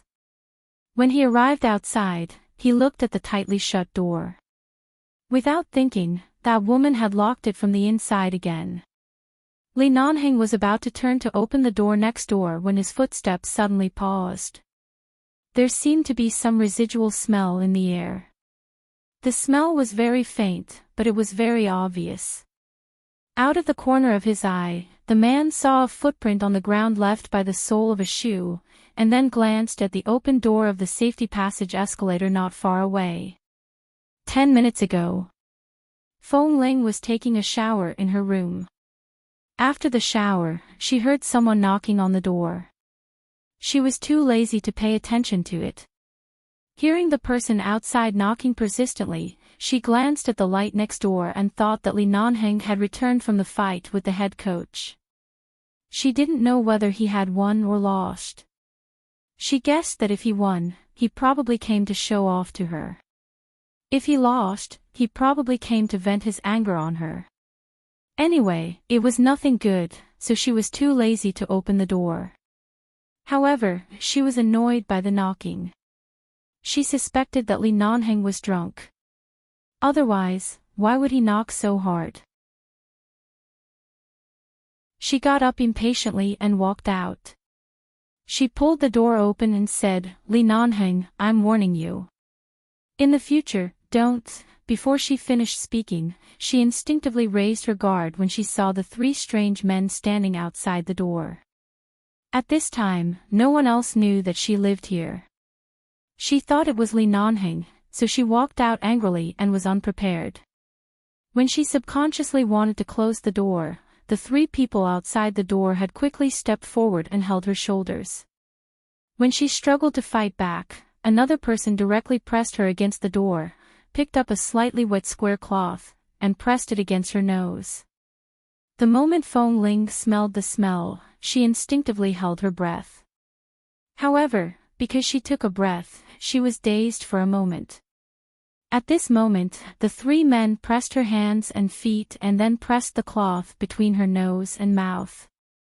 No matter how long Feng Ling had been trained to hold her breath, she still couldn't help but take another breath after more than 3 minutes. This second breath caused her to completely lose the strength to struggle. Earlier, she barely had the strength to raise her foot to kick them. At this moment, she fell down powerlessly. Seeing that she had lost the ability to resist, the 2 men behind her raised their hands and slammed the back of her neck. When the woman in front of them suddenly fell down softly, they looked at each other, carried her up, and slammed the door shut. In case they bumped into someone in the elevator, they opened the door of the escalator and quickly took her away. The night was beautiful. On a deserted road somewhere in Boston, a black car sped wildly. In the car, 3 men looked at the short-haired woman whose hands and feet were tied and lying motionless on the back seat. Is this the girlfriend that the Chin family's brat has been pining for? I'm not sure if she's his girlfriend, but he definitely likes her. I've observed for a long time. That brat orders flowers and sends them to her every day. Every day, he goes to that martial arts club just to catch a glimpse of her. In short, if we want the Chin family's brat and his father to hand over the thing, it's useless to find them. We might as well take this woman away. Based on that brat's feelings for her, he definitely won't sit back and do nothing. Was it this woman who stopped our men a year ago? Yes, it's her. This chick's skills are not bad. Otherwise, why would the 3 of us be sent to deal with her? On the road at night, the car sped forward. At the same time, a black Hummer suddenly appeared in the restless night. It chased closely behind the car, getting faster and faster. By the time the people in the car noticed that there seemed to be a car chasing behind them, the black Hummer had already rushed over at a crazy speed. The speed of their car was already very fast, but in the end, it couldn't outrun a model like the Hummer. They stepped hard on the accelerator but were still overtaken by the Hummer in an instant. The moment after the Hummer overtook the car, the black Hummer suddenly stopped in the middle of the road with a decisive momentum. Just as the two cars were about to collide, the three people in the car screamed in horror and hurriedly stepped on the brakes. However, because the speed was too fast and the distance was too close, they couldn't stop the car too quickly. The whole car directly crashed into the black Hummer. The Hummer's body was very big. In front of this small car, it couldn't be easily shaken. With a bang, there was a violent impact. At the moment when the front of the car was dented, the Hummer's door only caved in a little. In an instant, the surrounding air was filled with the smell of gasoline leaking from the fuel tank and a faint smell of gunpowder. The two cars collided violently. When the three people saw that they couldn't stop, they hurriedly shrank back. They were almost unable to breathe because of the airbag.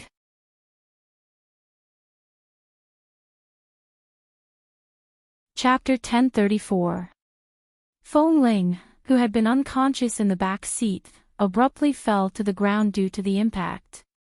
Her head hit the car door hard. She suddenly frowned and opened her eyes with some difficulty. Her vision darkened, but the smell around her and the situation around her allowed her to quickly figure out the situation in front of her in a severe coma and dizziness. Feng Ling tried to struggle but found that she had no strength. Her hands and feet were also tied tightly. In the darkness of the car, she turned around and saw the airbag popping out and the three people who struggled out of the airbag and cursed under their breath.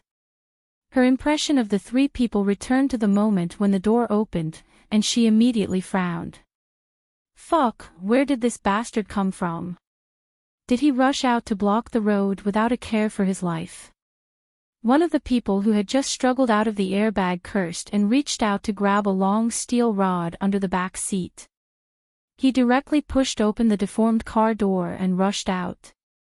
Feng Ling didn't move, and they didn't find that she had woken up. They each picked up whatever they could hit, endured the sharp pain from the impact, and all got out of the car. Feng Ling didn't know what had happened outside.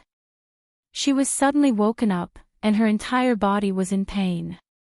However, if it weren't for the intense pain from the impact, she most likely wouldn't have woken up under the strong effects of the drug. Although she was awake, her body didn't have any strength at all. She secretly observed the surroundings and slowly moved her bound hands and feet, trying to break free. However, she found that the rope was very tight and there was no space for her to move.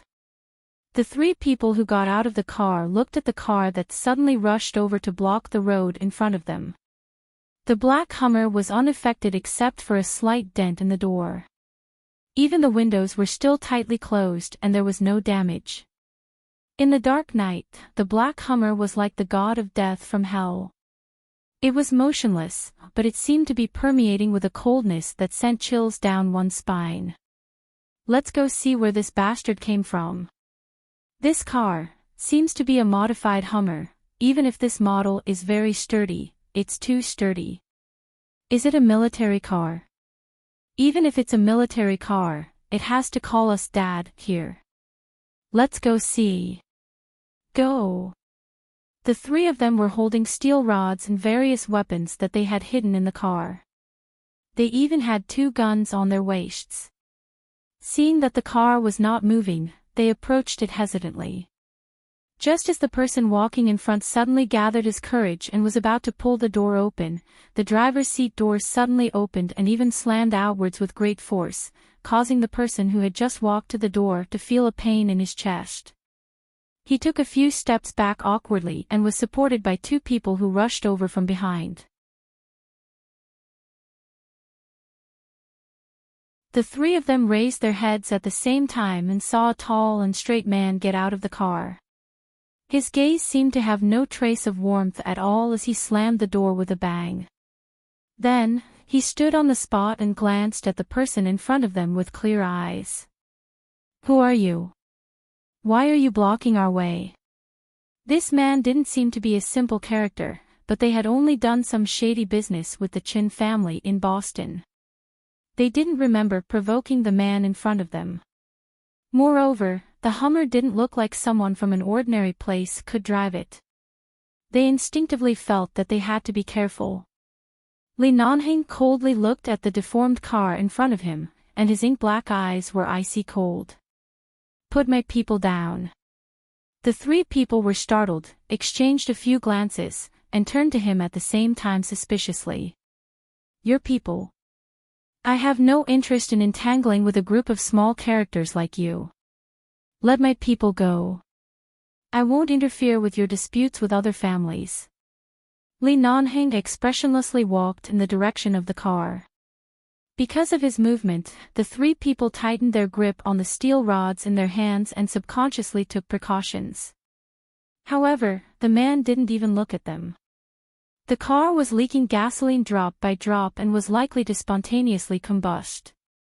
Feng Ling was still inside. Li Nanheng quickened his steps as if there was wind behind him. At the moment when one of them thought he was going to do something and suddenly raised his rod to rush toward him, Li Nanheng raised his arm and slapped him away without looking back. Then he raised his foot and kicked the other person away. At the same time, he quickly walked to the car door, pulled it open, opened the door, and entered. Sure enough, Feng Ling was lying inside. The moment the car door opened, Feng Ling, who had been struggling to untie the rope, turned her eyes and met the man's eyes. Almost instantly, Feng Ling suddenly mouthed, "Be careful." Li Nanheng's gaze was still fixed on her. He didn't look back, but the moment the person behind swung the rod down, he accurately raised his hand to grab the other person's wrist, snatched the rod, and turned back to kick the person. At the same time, the steel rod that was thrown up rolled into his hand. Li Nanheng directly pressed the person who had fallen to the ground with the steel rod and expressionlessly withdrew his gaze. He directly kicked the deformed car door down and strode into the car. As he bent down to help Feng Ling up, he directly untied the rope around her wrist. Feng Ling's entire body was weak. The moment the man helped her up, she felt the warmth of his hand. She didn't speak but just looked at him. Her eyes were slightly red from the drug, but at least she could see the man's face clearly. "How did you know that something happened to me?" Her voice was very low, and she couldn't muster much strength. "Let's get out of here first." The man's voice was heavy. The moment he untied the rope around her wrist, he saw that the rope around her feet was even tighter. With an ugly expression, he was about to carry her out of the car. All of a sudden, another steel rod was swung down from the other side. Feng Ling was about to shout for him to be careful, but before she could, the man had already dodged with her in his arms. However, in order not to fall, he could only turn his back. The steel rod abruptly smashed down on the back of the man's neck. Even though Li Nanheng didn't make a sound, Feng Ling knew that the back of his neck was the most vulnerable part.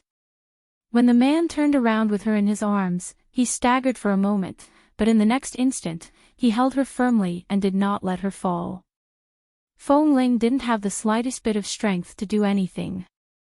She could only watch as the man's face turned much paler in the dark night.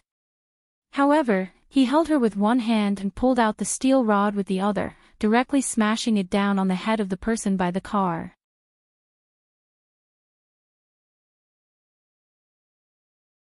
Chapter 1035. "Ah, mother of asterisk cur." The person whose head was smashed cried out in pain. His face was covered in blood as he raised the stick in his hand and rushed forward. Feng Ling could barely keep her eyes open, but she tried her best to stay awake. She could only feel that everything in front of her was spinning. Even though Li Nanheng was only holding her with one arm, he was still very stable.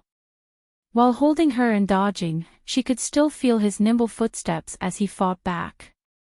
Even if she was a big burden in his arms, he just carried a 90-kilogram sandbag in his arms like when he was training in the base.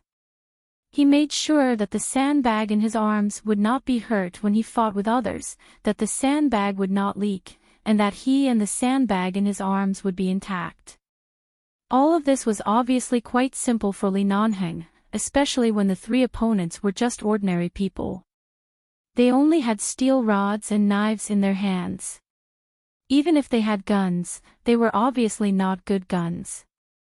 Because of this, Feng Ling was not worried that the man would be injured because of her.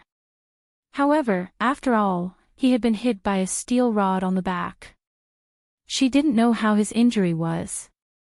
Although she felt that his movements were not slow, Feng Ling still looked at the man who had been holding her firmly in his arms and said softly, "Don't get hurt."